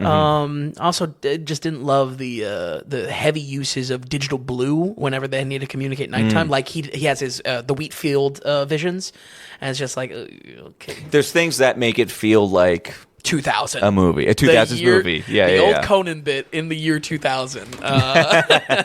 This is that. So, but at the same time, though, I really do have a revitalized appreciation for this because, again, I think I like this for its stripped down elements, not for the facade. Absolutely, not for the shell. Okay, all right. So 80% for Gladiator. Okay, so before we get into our last film, Gladiator II, we want to take this moment to thank our producers of the episode, Vin. We've got 2 producers this week. Excellent. It's a big episode. It's a big Ridley Scott episode. And we've got some great friends, great producers of the show kicking in. So we have co-executive producer of this episode, Linda Schiller, coming in with her monthly donation of a movie ticket. Oh, wonderful. Along with the PayPal transfer fees, which is always much appreciated. Yep. And we also have Matt D writing in, and he sent his Space Odyssey donation in with the transfer fees as well. We thank you very much for that. Absolutely. Linda, thank you so much. No note, but as always, I mean, you donate it all the time. If there's ever a note or has anything, I think she's at the point where what we want producers to be. You have something you want to say, or feel the need to ask or add or Shoot whatever. it over to us. I think she writes in, Absolutely. and that's when we'll address it in the comments. Otherwise, she's just happy to produce for the show. Yeah, and we appreciate that so much. So, Linda, you are co-executive producer of episode 162. Thank you so much. And Matt D wrote in a producer note for this week. So Matt writes, now that I know Vinny doesn't take the time the movie was made into account at all, I can't stop picturing him watching old movies and criticizing them through today's lens. So this was a thing, I think last note he wrote in, he made a point to say, I think we need to watch some of the movies the time they were made. Yes. Just our MO has been, we watch the movies in today. And here and now. Absolutely. I still stand by it. So he says, Vin pops in The Great Dictator and said, why isn't this guy talking? That's an odd choice. Do we really need another silly Hitler movie? Jojo Rabbit just came out. Why is this film so grainy? Watching Rashomon, man, this theme has been done so many times already. Does the black and white really add to the film, or is it just a gimmick? Wow. Queuing up The Wizard of Oz for this coming week's show. People praise the visual effects of this film, but come on. Have you seen Avatar? Oh, my God. Matt Dar writes, kidding, exclamation point. Yeah. We're just making jokes here, making jokes. Well, yeah, you want to talk about Wizard of Oz. These are some straw man arguments. These are this is what I mean by watching in modern day is that I feel like I mentioned this week, Easy Rider, I think is a perfect example of that quality of just like, I don't think that movie is worth recommending in modern day. We spoke a lot about Easy Rider, of just like where this just was not holding up, where it was, maybe quirky for the time, maybe novel for the time, but not doing it. Also, I mean, Matt, you are a avid listener of the show. Maybe this is a challenge as a critic, as far as really communicating what my thoughts are through these type of film examples of like where watching in modern day is absolutely how I can show how I view that in these type of films. Well, it's how everybody watches it. The comparison I've always used, and maybe it doesn't really hold up because movies are so different, but you look at a piece of art, you're not watching it as the paint was drying, you're watching it right now. Oh, wow. And in... Deep. Right. And let's say, like those famous Jesus paintings that were like restored and it looks like he has like a potato face on it. Like modern day, that art is no longer good. So, again, maybe not the best example. I think the gauntlet has been laid to, So I gotta clear this up. So Matt's point was, I think, where he says you need to watch a movie in the time that it was made, is that you should appreciate it for when it was made and what they could actually physically do, technologically wise, or what were the advances in the industry.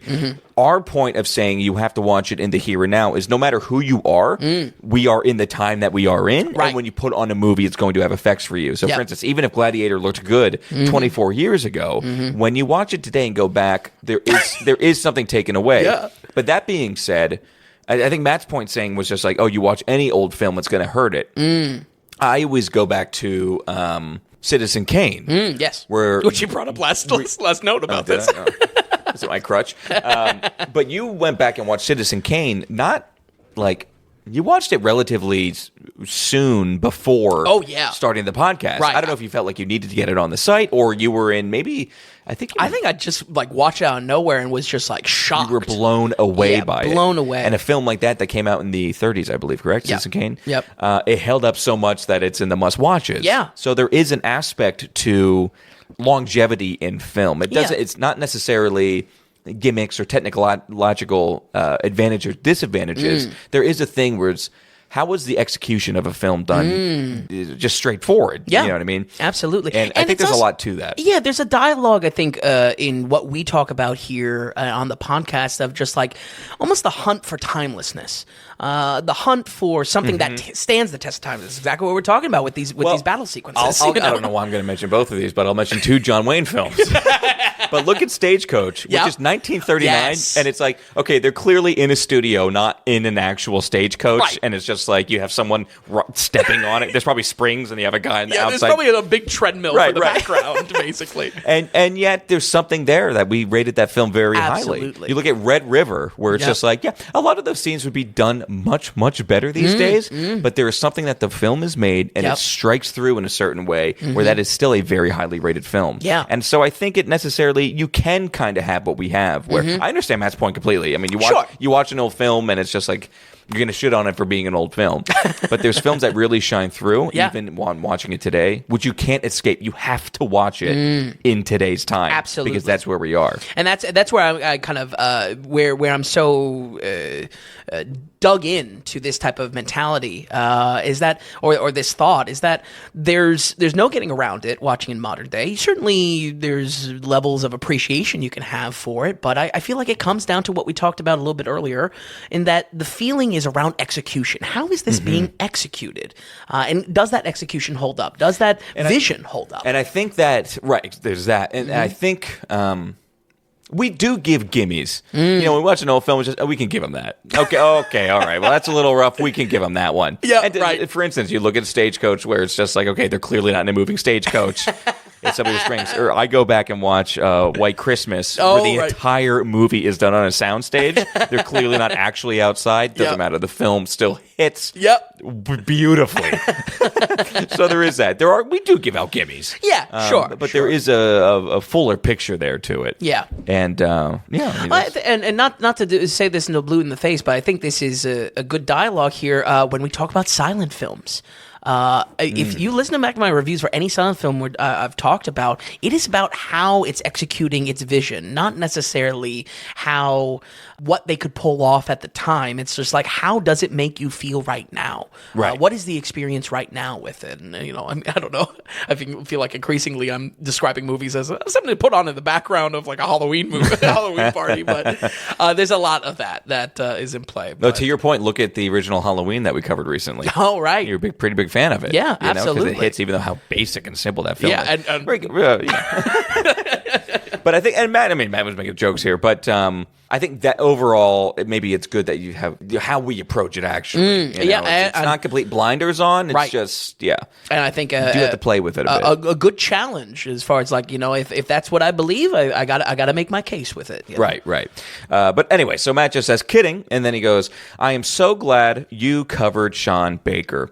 You touched on this a bit in the coverage, but I thought it was worth highlighting that Sean Baker isn't picking projects; he's creating them. He has a strong voice, one that is severely lacking not just in Hollywood but all media. We need more people like him making films. He's not making movies about and for glamorous people. It's quite the opposite. To that point, I kinda hate the Napoleon Dynamite comparison." His films are diametrically opposed to the stuff like Napoleon Dynamite, which makes fun of its characters and the circumstances they're in, as if being poor and from a small town makes them inherently weird or dumb, that it's something that we should all gawk or laugh at. But Baker loves his characters. He humanizes them. He lifts them up, he lends them authenticity, and he wants the viewer to know that these are people just like anyone else. His films are much closer to Nomadland than Napoleon Dynamite. Okay. I would think that if you're from a place similar to where Napoleon Dynamite is set, you would hate the movie, but you may love Baker's movies. And unfortunately, most of the movies that include these places or these characters are more in line with Napoleon Dynamite than these films with Sean Baker. If you are a marginalized group or sympathize with those groups, these movies were made for you. You'll find comfort in them, validation, love. If you're not from one of these groups, then hopefully they widen your perspective and sympathies just a bit. I was disappointed to hear Tom dismiss and almost mock the idea that these movies do what I described above. You were right when I get Matt on my good side, I go and I disappoint the guy. Right when we agree on the Batman, it is almost peace and harmony for Christmas season. The treaties were signed. I don't want Matt to be disappointed in me, but I was disappointed to hear Tom dismiss and almost mock the idea that these movies were what I described above. This is the experience that many have with Baker's films, and I'd encourage everyone to be open to the experiences of others. Also, he seemed to be hostile to the idea that these movies can be for some and not for others, while I just find that to be a fundamental part of making any art in any medium. I think you both believe the same as well, since you often discuss who a movie you're covering is for. Not all art is for all audiences, and the best stuff usually isn't. Understanding if a movie, book, poem, play, etc. is for you or not is an integral part of enjoying the space or the piece of media. It allows you to experience it through the lens of others, expanding your viewpoint, which is the best part of consuming this stuff. Well, Tom, you're in the sights. No, okay, so I said my piece. I actually think that Matt and I agree. There's more in this note that I feel like we actually agree on. Than disagree on. And I was gonna email just privately Matt for us to have a back and forth. Sure. Not to be hostile at all. Right. He's a very loyal listener. He's donating in. This is we're talking here, and I don't want people who listen loyally to be disappointed in me or anything like that. Especially after the treaty was just signed on Batman. I would overall think, though, I think we agree on stuff here. Let's say if you didn't listen to last week's episode, but listen to Matt's note, I don't think you would have a good representation of what I was trying to get across with how I feel about Sean Baker's films. Okay. So I don't necessarily think that I agree with your perspective on what I was trying to put down. And so maybe I just need to clarify better or didn't say it enough, but I'll say some stuff too where you say, I was disappointed to hear Tom dismiss and almost mock the ideas that these movies are what I described above. I'm happy that these films are made. More can absolutely be made. My issue, I think there was three main things I was trying to get through last episode, which was I wasn't shitting on the characters or what these films were about, and I was more so commenting on the film industry class that is consuming them mostly. The only thing a lot of his first paragraph I agree with completely. The thing I would disagree with, where he says he's not making movies for or about and for glamorous people. He's not making movies about glamorous people. He is making them for glamorous people. These films, up until Lenora, was hard to see in movie theaters. Sure. They were marveled and kind of just gawked at Sundance Film Festival and Cannes, which is like, you know, these are people that can afford a 2-star hotel that is $850 a night at like you need a $10,000 vacation just to go to Sundance. Right, like I can't right. like $1,000 tuxedos on, and people arrive at boats and helicopters as celebrities at cons. And I think that was the heart of what you were saying. Do these live up to the hype, despite the huge critical praise? Despite, you know, if anything, as an indicator of that. And my commentary, who I was shitting on, was the critics more so than just the characters in Sean Baker's films. I have no issue with, or the character, or the demographics of what they represent, or the fact that this should be touched on more. I think it should be touched on more. I think it's great. I have no issue with what he's touching on. More so the class that talks about and gawks at these films. And I'm not talking about Matt in this, but there are a lot of LA, London, and New York film critics who have gotten high enough up who can go to the specialty screenings, or get paid to go on a $10,000 vacation to Sundance, right, or something. And I just feel like like these rich people that fawn all over this kind of material because it makes them feel like good people almost. To say such marvelous things about people that they're never going to meet in their own lives. Sure. Does that make sense? I'm not trying to shit on what the films are about. Right. Yeah.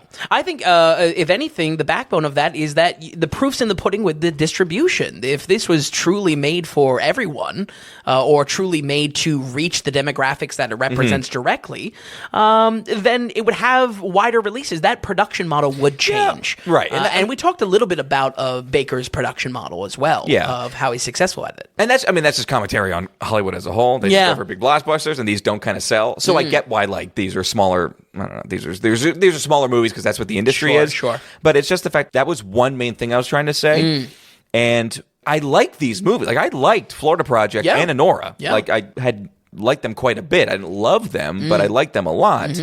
And the only thing I would say is my differences with Baker, where I don't go as far in the praise, is that I don't think him as revolutionary. Like I think we get these like he said, Nomadland. Okay, Napoleon Dynamite. I think we were being a little cheeky.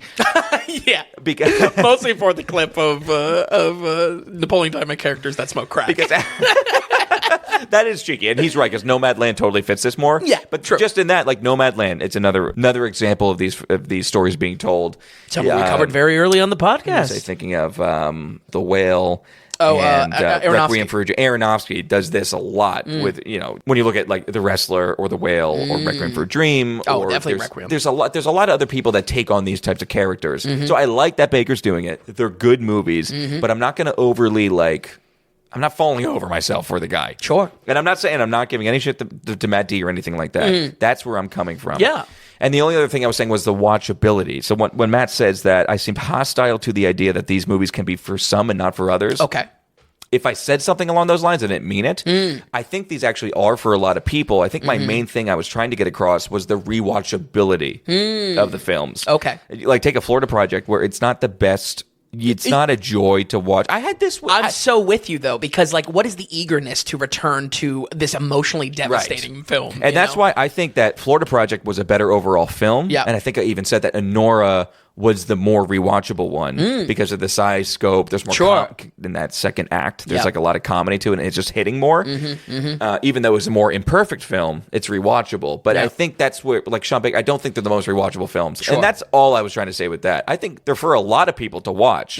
How you come back to them is what I was getting across. Yeah, and not that you're even observing that something's not worth checking out because it's not rewatchable. That's not the observation either. No, no, exactly. I had the same. I had the same thing with Guillermo del Toro's Pinocchio.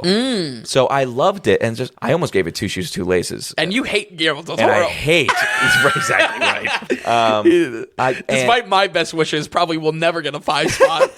I loved Pinocchio, but I remember finishing it, and I said it on the podcast. I was like, I kind of watched it. I felt good, and it's like, I don't know if I need to return to this again. Sure. And it's just that rewatchability or the returnableness to the film. What I hear this a lot. There's two separate film critics that I follow and generally like. They say the same thing for The Revenant. Oh, really? Which I've seen 5 times. And both of these guys separately said like they were in the theaters. They really thought it was a good movie. Yeah. They have no interest in returning to it again. Sure. Which is funny just because. We're on the totally opposite. I'm with you. Anyway, 100%. so Matt, that was my point there. So it's not that this movie is for some people and not for others. I actually think that his movies are for a large audience. It's for how many people are going to come back for the second, third, and fourth watch. Sure. That's all I was trying to get across there. So I don't know if we're on the exact same page but I actually feel like maybe we agree more than we disagree here. He's going to keep on making films. I will continue to see them, and I have a lot of appreciation for what he does. I think even to the point that last week's episode, it shows the caliber of Baker being a mover and shaker in the industry because these type of conversations are being spawned from his movies, that we're talking about all these aspects, Exactly. I think I said something at the end of the podcast where I said, if you had to thank Sean Baker for one thing, and I was like, people run up to him, people, oh, you give voices to these people. Blah, blah. I did dismiss that. But again, not so. That's more on the critic class, the critic society of Hollywood. It's the same thing that we poke fun of with these 10-minute ovations, standing ovations. And it's that same kind of. Not to be, crass, but the circle jerk of it. Right, self-flagellating?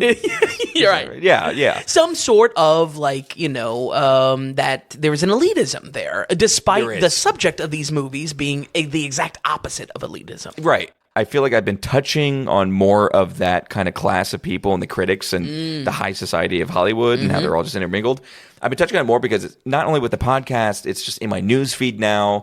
Right. You're really submerged. I'm consumed by it. Yep. And I also have been watching more of the content. So there's some people that I genuinely like and follow. Yep. Disagree here or there, that's fine. And there's some people I listen to I don't like, but I want to see what's going on in the whole review industry now that we're in it. So I think that's also why I'm a little bit more prickly about it. Yeah. You know what I mean? I'm a little bit more. You. I mean, just listen to this one guy, and it's just like, I saw Guillermo del Toro in the hotel the other day, and he said we should get breakfast. So we got breakfast, and we were speaking about, and he went to the films they were speaking about, and I'm just like, these fucking guys, you know what I mean? They lost all truth. right. So that's where some of my fire was coming from in that, Matt. Otherwise, Sean Baker I can't wait to see more of his stuff, and I have no issue that he's taking the route that he does. Yeah. Now, we were kind of critical that he does kind of stick with the same theme. Sure. So there is criticism to say that, where it is a little bit of the same every film, but I don't know. I guess that's where it is. I don't know if that made things worse or better, Matt. But we thank you, man. The treaty is ripped up. Super loyal, and you constantly produce. You're yet again executive producer of 162, Matt. We thank you so much.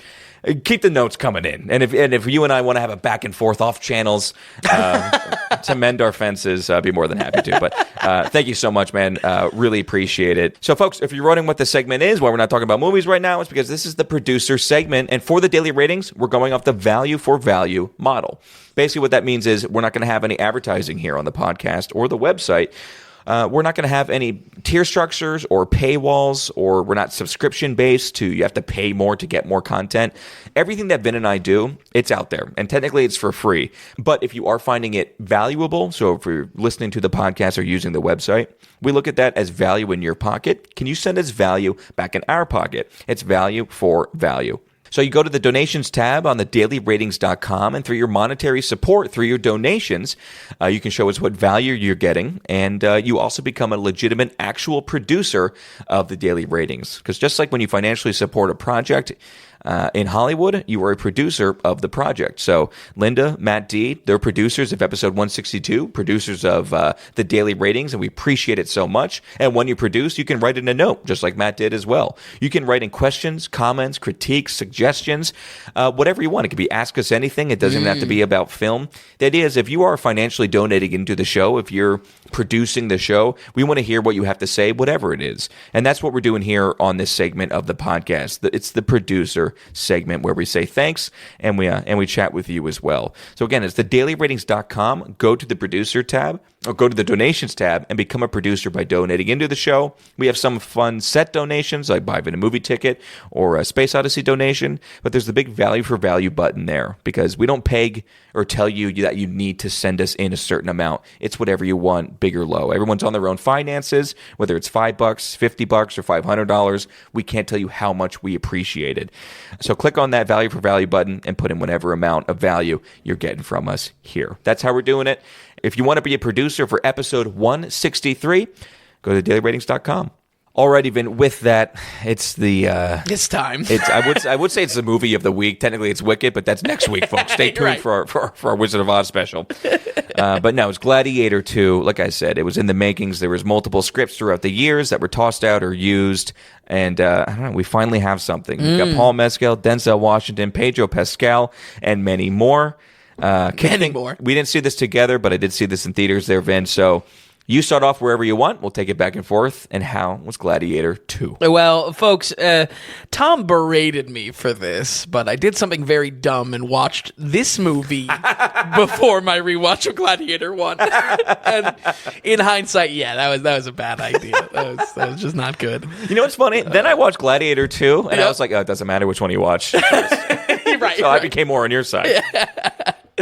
I was, let's call it, mildly frustrated with the movie. So I went home and watched the first on the very same night. And while at first I had some arguments and to kind of make a case for this sequel, especially for its more sequel aspects, I think probably my biggest takeaway is I just did not expect, despite the naming, it would be this hardcore of a continuation. I think in direct comparison, Gladiator 2 is laughable, getting a surprising amount of the formula wrong, mainly in that stripped-down revenge story, nugget, boiling down to more of an action film than ever, and focusing on sequelitis slop that isn't too far from the worst trends we've seen in legacy sequels. With that said, I would say among the many sequels that should have never had a number put next to them, I'm looking at you, Michael Mann, for Heat 2. I mean, you need to change. I don't care if that's the title of the book or whatever. Change the title. It's called Burning. Yeah, right. Burn. Yeah. I would say this is still nonetheless the return of one of Ridley Scott's biggest films. I mean, it wasn't really a franchise before, but this definitely has a little bit more of a gear towards being a financially feasible project to return to than I would say any other of his other films in the past. Any of his other properties, if you to make a franchise out of them. Except for Alien, but yeah. What am I saying? You're so right. You're so right. The thing is, Alien is just so on its own island for me, but you're dead on. Scotty did a lot. Scotty's got a lot of projects in the can. I would say, unlike the flurry of wild stabs that he's been making over the past couple of years, Gladiator 2 leans more into the spectacle of historical fiction and proving it to be a double-edged sword for the press circuit of this movie. If you've heard anything about this, it's probably related to our director being extremely outspoken for how little he cares about historical accuracies of the Roman period piece, often responding to criticisms with a boiled-down, I'm right and you're wrong mentality. That really is the heart of a lot of when he claps back at people. So while that might be alienated for the history buff audiences for the film or fans of the original, I think his brash attitude has been an interesting marketing technique, showing all press is good press. And for better or worse, I think this shows a little bit in the box office. Again, what were the numbers? I know it did 55 million domestic. I mean, it didn't have a bad week. It did 55 million domestic. And again, this 220 or whatever that's coming from, that's with this international release? Yeah, so right now, and we're a couple days into the week as well, 232 million is made worldwide. That's good. Yeah. It's made 67 domestically, 165 internationally. Sure. Which is good. I want to say that. That is pretty good. Yeah. So it's not doing bad. It's doing well. Right. It was kind of expensive, I believe. It's not gangbusters. Sure. I think that's also probably an inflated number, just being a holiday weekend, that people are going to be like, yeah, let's go to the Yeah, movies. it is trying to compare with Wicked. A lot of those parents might be going to see Gladiator II and their kids. Right. Yeah. I really don't know who is actually pulling off the Glicked challenge and seeing both back to back. I mean, Barbenheimer, there really was, like, I knew people that did both back to back. Yeah, that makes sense. Glicked, I don't think. You know what? I did see people dressed up, though. Oh, really? Oh, yeah. There was one who looked great, a great Wicked Witch of the West. Oh, nice. I got popcorn. It was my turn, and I go up, and the woman at the cash register looked past me at the woman dressed up behind me, and she got dead in her tracks, and she goes, "Whoa!" I was like, "It's pretty good." That's great. Gladiator II is a big, loud, epic blockbuster like we never get these days, but once again still falls into some of those legacy sequel trends that have plagued the movie theater experience over the past few years. 18 years after the events of the first film and the tragic death of the Emperor has left Rome to continue on its warpath without an end to the madness in sight. Captured as a prisoner of war, a young soldier named Lucius, played by our lead, Paul Mescal, has a mysterious origin, but is driven by his boiling hatred for Rome and the hypocrisy it stands for. The commanding general to capture him is Acadius, played by Pedro Pascal, earning Lucius's ire, while the two soldiers have more in common than either would think. In the time since the first film, Rome has only filled herself with more influencers pulling the strings behind the scenes and more eccentric personalities vying for power. Denzel Washington is one of these puppet masters, and while he runs a minor fight circuit outside of Rome, he quickly becomes a mover and shaker in the larger political scene on the back of one very angry gladiator. Dreary of all this instability, dissension builds as the dream of Rome has long been dead, and some wish to see it go out in a whisper altogether. I would say, let's talk about some important things first, just for like what you're walking into with this. Not really, too much of my spin of what I think about this film. I think there's just straight up just a lot more spectacle here, verging a little bit more into a fantasy side, which is where these fantastical elements Scott is being criticized for is coming into play. I don't think this focus on action is necessarily a bad thing. If anything, your point, Tom, about the first Gladiator is like, yeah, I remembered more action. I did, yeah. Maybe that's just realistically the, again, a bigger, badder sequel. That's the challenge with any sequel. Maybe that's where the mentality was coming from. But I think it does create a rhythm in watching, in the watching experience of this, that you're kind of just waiting for the next action scene to hit. I don't feel like there was much substance in everything outside of the action, just because I know the experience for me was just like, let's get to the next action scene. That's the highlight of the film. And I think they were trying to make a movie in the quiet moments. Yeah. I think the first one does a much better job in those quiet moments. Sure. In fact, that's a lot of the film being set up. Yep. And I think with this, you're right. That jump from action to action, I think, is kind of true with this one. Even in those emotional beats with that first one, especially like I said, how Connie Nelson was having to hold that. Yep. I don't think the emotional beats hit. I don't even think the actors are getting as much emotion across screen as any of them were in the first one. Right. And so it does. It has a lacklusterness to it, where those quiet moments had such importance to the first one. Really seem a little bit take it or leave it in this new one. Absolutely. To the point that kind of these moments, so little is discovered as far as developing plot beats. Or blah, yeah. There's a blotness to it. I feel like there are some moments. I mean, I don't really snack. I was like thinking getting up and getting a snack. but I don't know. I don't want to say that these are... Things are talked about in these moments. Like, you find stuff out. Right. In the quiet bits of the film, in between action, is where you're getting a lot of information dealt to you. The way it's being done, nowhere near the importance or the prowess of that first one. Yeah, the gravity of it, absolutely. I think the way the actors are acting, even. Yeah, absolutely. That really becomes kind of the biggest disappointment for me because this was, it may be odd to say, but I do still get kind of excited about casting choices, and I feel like this was grabbing a lot of interesting talent, especially Mescal and Pedro. Hey, we're in the new era. Yeah. But we have the 30 under 30. This is a whole new... I think we have celebrities back. Yeah. When in the beginning of the podcast, we were like, where did our celebrities go? Yep. Celebrities kind of has a turnaround. So true. But I think it's either in the editing or the pacing or even just the writing, the multiple plots being juggled. Yeah, the writing, all of this made it feel a bit more stale than I expected. I couldn't exactly pin it down, but the plot beats around anything outside of that Coliseum just felt washed out to me. And more importantly, because of this, the film doesn't earn its runtime. You know, we talked about it with American Gangster, a little bit of commentary for Gladiator I, but there's plenty of fat to trim on this one, including an ending that probably goes a solid 20 minutes too long. This movie had an ending, and then it was just like, all right, and we're now doing a lot more.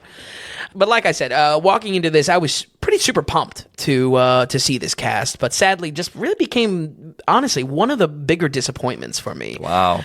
Mescal felt a little bit too playful in this role, definitely falling short in those key scenes to show how he could muster the respect around him. The exact opposite, honestly, of everything we praised Crow for in the first. Agreed. I mean, this is a terrible comparison, but for some reason, I was thinking about George Clooney's Batman, where he's just smiling. He's just smiling at inappropriate times. Like, why are you smiling, dude? It's a bad comparison. I won't defend It's just rough. That's a rough. Yeah. Mescal was okay. Yep. He doesn't hold a candle or a torch to Crow. Right. But, man, 2000s Crow, could anybody? Oh, sure. Like, that dude is firing on all cylinders. Killing it. So I don't know. Low body fat compared to I don't know who could replace those sandals. Yeah. The sandals. Right.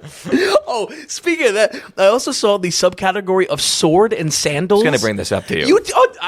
We are so on the same wavelength. I've heard multiple critics now. God knows we talked about enough of them. Yeah. Enough critics say it, and I'm seeing it online where this is a new genre. Sword and sandal. What is that? People are making decisions and not like, consulting us. Man. Yeah. And I think that's got to change. Right. But they didn't come to us for cool Catholic, right. And that's a problem. Sword and sandal is apparently a new subgenre. That's so garbage. It would be this.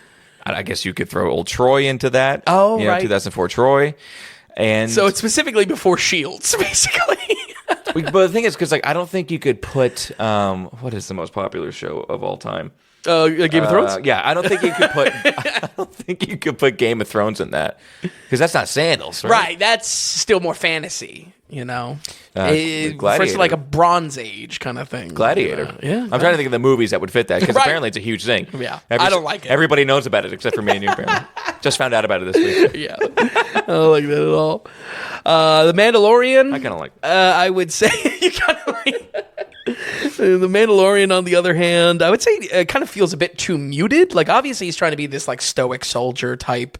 But I just got like nothing out of his performance. I like Pedro, but I feel like his career is kind of floundering a little bit. This being a little bit of he's in everything. Yeah. You could say the talent might be taking a dip, but he's in everything. Yeah. I'll make a quick comment, which I think goes to a lot of the way I feel. Like a lot of things I think you're saying, I just kind of chalk it up to this one thing. Sure. Where the movies felt a little bit smaller. I felt like we had a smaller cast, even with extras. This felt like more of an in-studio movie, and we didn't get the bigness that maybe the first one is. And overall, I almost felt like this was a more cartoonier version of the first film. Yes. So it's just like, okay, we got Gladiator. How do we do Gladiator 2? Bump up everything to the cartooniness. Absolutely. Or in this post-Marvel world. Mm-hmm. And I think that is the problem, or that is the answer to a lot of our problems. So Pedro not delivering as much as we want. It's just a cartoonier movie. Right. I don't think we're going to get the depth there. Right. Same with the performances. Same with the action scenes that try to go over top and the CGI, yada, yada. Everything is just like, let's just do more. Yeah. And who cares how it comes across? Let's just do more. Boy, if that's not a way to encapsulate Ridley Scott's mentality about making these films, too. There's a cynicism to his filmmaking that produces these, like, well, these choices they're maybe not like studio notes, but they're still being made in a lackadaisical kind of way, and not for the art, you know? Yeah. And I feel like, again, you know, his interviews really are something else. If you want some wild stuff to watch.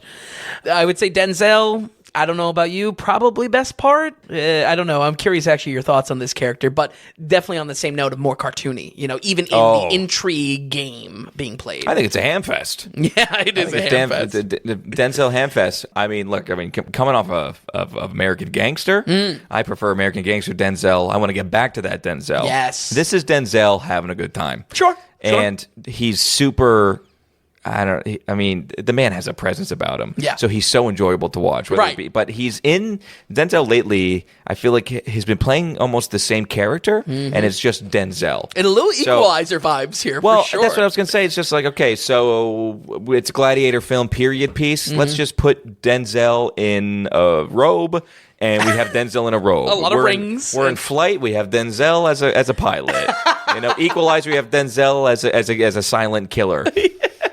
But the thing is, almost like in a Sam Jackson kind of way, where Sam Jackson is just Sam Jackson in every role, it works because they have such a presence and such a joy to see on screen. That's Denzel. We're not getting an American gangster performance here. Right. But I would say he steals the show. Yeah. Every single scene he's in, he steals it. And almost because every other performance was just kind of like meh. Muted. You know? Muted, yeah. My biggest issue was our two dual emperors, though, played by Joseph Quinn, which is serious. You know, he is on the rise. He is about to be in everything. And Fred Hetchinger, I believe. You know, I'm completely fine with what these characters represent. They represent these kind of like Caligula-type chaotic Roman leaders, you know, an era of decay in Rome. But their performances were just way too cartoony for me, and more often than not, they hurt stakes. It just struck my pet peeve with any villain, and it shows them being nowhere as menacing as they should be to sell the stakes. My top example is how the Empire is doing crank call jokes in the newer Star Wars movies, specifically Last Jedi. It's just like, what you are doing is destroying everything. I'm not even talking as a Star Wars fan. Like, what you're doing is you're eroding what the villain is in the work itself, you know? Joaquin, although played a maniac and a psychopath, had a real sense of terror about him or an unpredictability, which really fed into the fear. These guys, and again, goes back to my point, this is a cartoonier Gladiator. And these villains, these two emperors, cartoony. They're cartoony. Take Joaquin, make it a cartoon, boom. Right. Split them up. Right. Split them down the middle. I think that's a great point. And again, where I come to, like, in comparison, you watch these movies back to back as their own doubleheader. I mean, I think this movie, like, looks way worse than it actually is even. But you know, there's something too, like Joaquin, yes, he's emotional. Would you call him like a really like scary villain?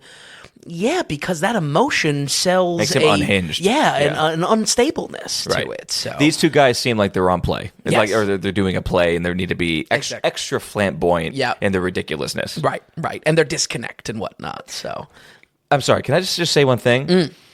I didn't mind this movie. That's all right. That's all right. I mean, I kind of like this movie. I knew you were definitely hotter than me. Okay. I just wanted to set the tone because we were bashing it now for 15 minutes. I just wanted to put that out. But keep going. Oh man. Well, let's talk about these fantastical elements because I think it kind of is where it semi works. I don't have too much of a problem with these because I don't think once, despite real historical names being thrown around, especially in the first one, they've always been historical fiction. I feel like this does come with a slight black eye. I feel like the CGI is just used much more heavily within the fights themselves, like inside the fights for fight choreography. Absolutely. And that's where, I mean, it certainly it looks leagues better than the digital backdrops of the first, but in action scenes, it just comes off a bit too jarring. It's more present, though. Yeah.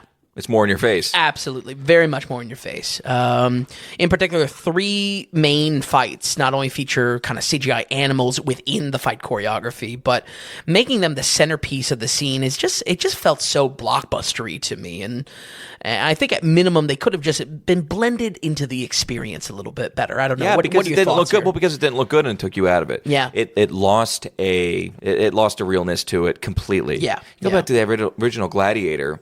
And, when it comes to the fight scenes, the most CGI we got was the tigers, but they used real tigers, and the only time that when they were swiping or they were in the same frame together is where they did some jockeying. And that's what I mean, like the blend of it. Right, and there was some fakeness there, but it worked. This, like you said, the cornerstone of some of these fights where it's like, look, man, you either make it look super real or do something different. Yeah. Because it does take you out, and you're watching a modern-day post-Marvel blockbuster. Yes. A cartoonier movie. Yep. Yeah. And again, something that you can feel Ridley Scott's cynicism of just like, yep, we're going to make it what you want. You want this? You get it, No?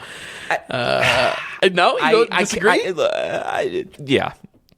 Yeah. Let me just defend Ridley a little bit. Okay. We can't put everything on his shoulders. Sure, This sure. is the industry. Yeah, very true. You know what I mean? It is the industry. I agree that it's like, well, it's Gladiator 2. We need to do the water scenes in the Coliseum. Right. But it is a little bit of just like, well, this is what you do. Like, I don't know if it was industrial light magic or whatever, but just what you do. Yeah. I'm with you, though, because there is, sitting in the writer's room, what do you do for a sequel like this? It's the bigger, badder type of stuff that we talked about, but I feel like there is an implicit payoff of like things that we didn't do in the first that are still so like Roman, you know what I mean? That you can pay off on. So, I'm not saying it couldn't have been done, so he should get some blame. I was just wanting to take a little bit off his heat. So that's why I said love-hate, Put Christopher Nolan. You heard about Christopher Nolan's new film? Oh, no. Make Christopher Nolan in this film, and it's just like, you're getting real sharks, you're getting real boats, you're getting a real size, full-size Coliseum. He rebuilt the Coliseum. So there is a thing of just like, directors do have passion, and it does seem like Ridley kind of lost a little bit of it. Actually, the Nolan move would be planting an entire wheat field like he did for Interstellar, just for the shots of and wait 9 months. Wait 9 months for it to grow proper. Yeah, that'd be the Nolan move. He's making a helicopter movie. Oh, is what it's talking about. A helicopter movie? Yeah, and Interesting. Zendaya, Tom Holland. Was it Brad Pitt? Oh, wow, the both. Who's the guy that we like? Who plays Batman that we really like? Oh, Robert Pattinson. Robert Pattinson is in it. Oh, wow. And who's the other guy? Matt Damon is in it, I believe. And if it's helicopters, we're getting real helicopter action. So that's just rumor. I'm definitely interested in the helicopter movie. I'm not really sure where that goes. There's other rumors like we won't get into. I think it's going to be a helicopter thing. Interesting. I think my last note as far as like effects and whatnot was is what? Sorry, really taking you off there. No, this has been a great review. I've enjoyed this. I think one last note is actually a little bit of praise. The opening credits, I'm so glad you watched this. The opening credits suspiciously looks like a kind of an AI-generated brushstroke rendering of the Thirst film scenes. I couldn't find any confirmation if this was AI or not, mostly because probably that stuff is hidden for fear of backlash. But I will say I did appreciate this being done in the same style as Ridley Scott's studio, Scott Free, how it has a brushstroke aesthetic to it. I feel like blending that into his like studio splash art, I liked it. It's a minor note, but I thought that was a cool little touch. Totally agree. Yeah. Very nice looking opening credits. Yeah. I want to say that was all filmed. Even I think that there's some shots in there that weren't in the original film, but really? I wouldn't be surprised or in like deleted scenes or part of the what was left on the floor. Sure. And then you do almost like a filter on top of it. I wouldn't be surprised if that's it. But regardless, however it was done, it added something different. Yeah. To a blockbuster, which was absolutely nice. And if we're going to see that done more creatively with like the splash arts for studios, I like that kind of stuff. It was a way to bring Russell Crowe into the picture too. Sure, and that was nice. Yeah, absolutely. Overall, though, I definitely could say a lot more, but I think it really just boils down to, for me, a little boring, a little too scattered, and surprisingly repetitive for that 2.5 hours of just kind of waiting for the next fight scene. Its focus on spectacle and heightened action might be some nice visual candy, but simultaneously there is a much larger focus on schemes, intrigues that, both the writing and cast just do not pull off, and I certainly don't think that earns the runtime to do so. My takeaway is that it might not be outright bad, but I think it is still very frustrating to watch back to back, and frustrating to see that there is still this aspect of watering down, both now for the first film, but the dialogue we've had over the last couple of years of the show with Ridley Scott's own career. It's just more mediocrity that maybe isn't outright bad, but it's just watering down what's otherwise a career that should be celebrated in a very significant way. We're going to go ahead and give Gladiator II a 56. What? For the 50s? I'm telling you, I was all over the map. I was high as a 71. That's the highest I could argue for this. And I think, I don't know, I was definitely floating like 63 for most of the week. I feel like I just sat with him. I'm just like, am I recommending this movie? Wow. I don't know. I don't know if I am. Okay. All right. 56% for Gladiator 2. Too harsh? Be honest. Too harsh? I liked it more than that. Sure. Again, I knew walking out of the film. Here's the thing: you had expectation. I had no expectation. Okay. I said in the past weeks I was starting to get a little excited, but I still had every single guard was still up after the Napoleon. For sure. I was going to say documentary. The Napoleon debacle. Yeah, for real. So I was going in just like, hey, whatever. I did talk to you before I saw it, which really sunk mine a little bit even lower. That's my bad. So walking out of it, I was just like, okay, I was entertained. I was entertained. I was entertained. But only so much, and only a modern day blockbuster can.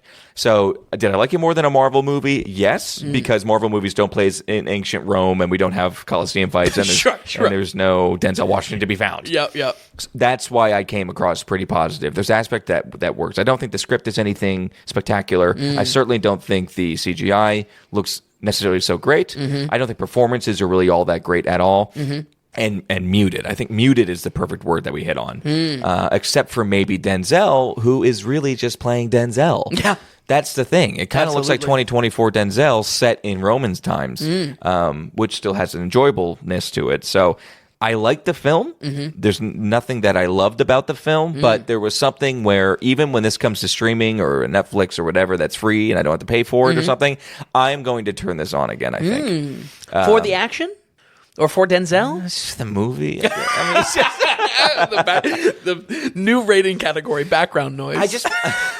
Yeah, I mean, a little bit for the background noise. Yeah. But I don't think it was so bad where I want to just throw it in the pit of forgetfulness. Sure. This has a place somewhere. And that's kind of it. I don't want to overhype it, and I don't want to overly shit on it at the same time. I feel you. I think maybe a reason why I'm looking a little bit more positively is how close it sticks to that first movie and how much of a direct sequel it really I was not expecting also how much of the structure is kind of the same. Sure. It's a lot of the same movie. It is ultimately still revenge done more poorly. Yeah. Right. Revenge done in the Coliseum. That's where I was like, it feels embarrassing to put these two together. 56%. Boy. No, I love that. I mean, I think you defended it well as well. I'm not mad about this. No, I feel you. No, but I'm glad with what you said of just like, you're not going to overly shit on it, but you're also not going to overly praise it. I think like that balance of reaction is what I like, Yeah. Like I said, I was entertained. It did go on too long. I will say that. Yeah. I was entertained a little too long. Excellent though. Excellent, Vin. Any notes that you want to hit on? Anything more about Gladiators or Ridley that you want to touch on, Vin, or discuss next week? What's coming up? In the odd chance Ridley Scott hears my words and saying he should have his license taken away, listen, love your films. Really love your films. Just like germinate them. Keep them in the oven just a little bit more. I feel like there is magic there. I just feel like there's something. And this is obviously being swayed by the persona he has in interviews as kind of like I've been around the block kind of maverick almost. I know what I'm doing. Yeah. I've done this a bunch of times. You can't tell me otherwise. You haven't made these movies, I've made 5 films in the time Martin Scorsese made 1. Right. Fine to have confidence. There is a degree of confidence and arrogance, and I feel like it dips to arrogance. So, I mean, seriously, the answer is, what is 86-ish? Yeah, probably. So if the answer is we get 8 more Ridley Scott films or we get 2, Yep. I'd rather take the 2. Absolutely. But he's got more stories to tell, that's for sure. Vin, and as far as that goes, next week, big Wizard of Oz. A lot of Wizard. I'm not going to give the watch list because I may drop one. It might be a 4 spot. I'm not going to fight you on it. Yeah, it might be a 4. Also the holiday and whatnot. But yeah, definitely Wicked, OG Wizard of Oz, and Return to Oz, which apparently is its own. Is that the Franco one or no? No. That's Oz Great and Powerful. That might be one of the drops. Yeah, it's out of black. But Return to Oz, made in the 70s, apparently a real bad film, but apparently kind of in a dark fantasy type of thing. Oh, so, okay, we'll fine. see. You're on a big streak with that. Yeah. But a big Wizard of Oz week. That'll be good to get that on the site as for well. sure. It's not on there. For sure. I'm excited to return to it big time. I mean, I've seen that a lot of times when I was a kid. I saw it play. I've saw it on stage before. Mm-hmm. So really looking forward to that. And I mean, Wicked is the talk of the town. Yeah. Big time is it the talk of the town. And it's still going to be doing quite well in theaters next week. Vin, for Ridley Scott, these films, thank you so much for watching these and stopping by here tonight. Folks at home, we'll run it down one more time. We have Legend with a 59%, Thelma and Louise with a 69%, Gladiator with an 80%, American Gangster with an 85%, that's a must-watch, and finally Gladiator II with a 56%. As always, folks, thank you so much for coming back week after week, and as always, we'll be right here next week on the Daily Ratings Podcast.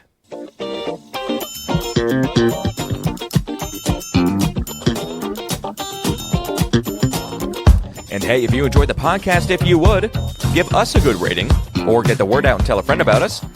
And just a reminder that Daily Ratings is completely producer supported. We want to stay away from advertising, and we don't want to have any paywalls or tier structures or subscriptions. It's all just value for value. So, are you finding value in the things that we're doing here at the Daily Ratings? Then become a producer and donate whatever amount of value that is. Just go to the donations tab on thedailyratings.com, and while you're there, be sure to check out the massive amount of films that Vince has rated. So thanks so much, everybody. We'll see you next time on the Daily Ratings Podcast.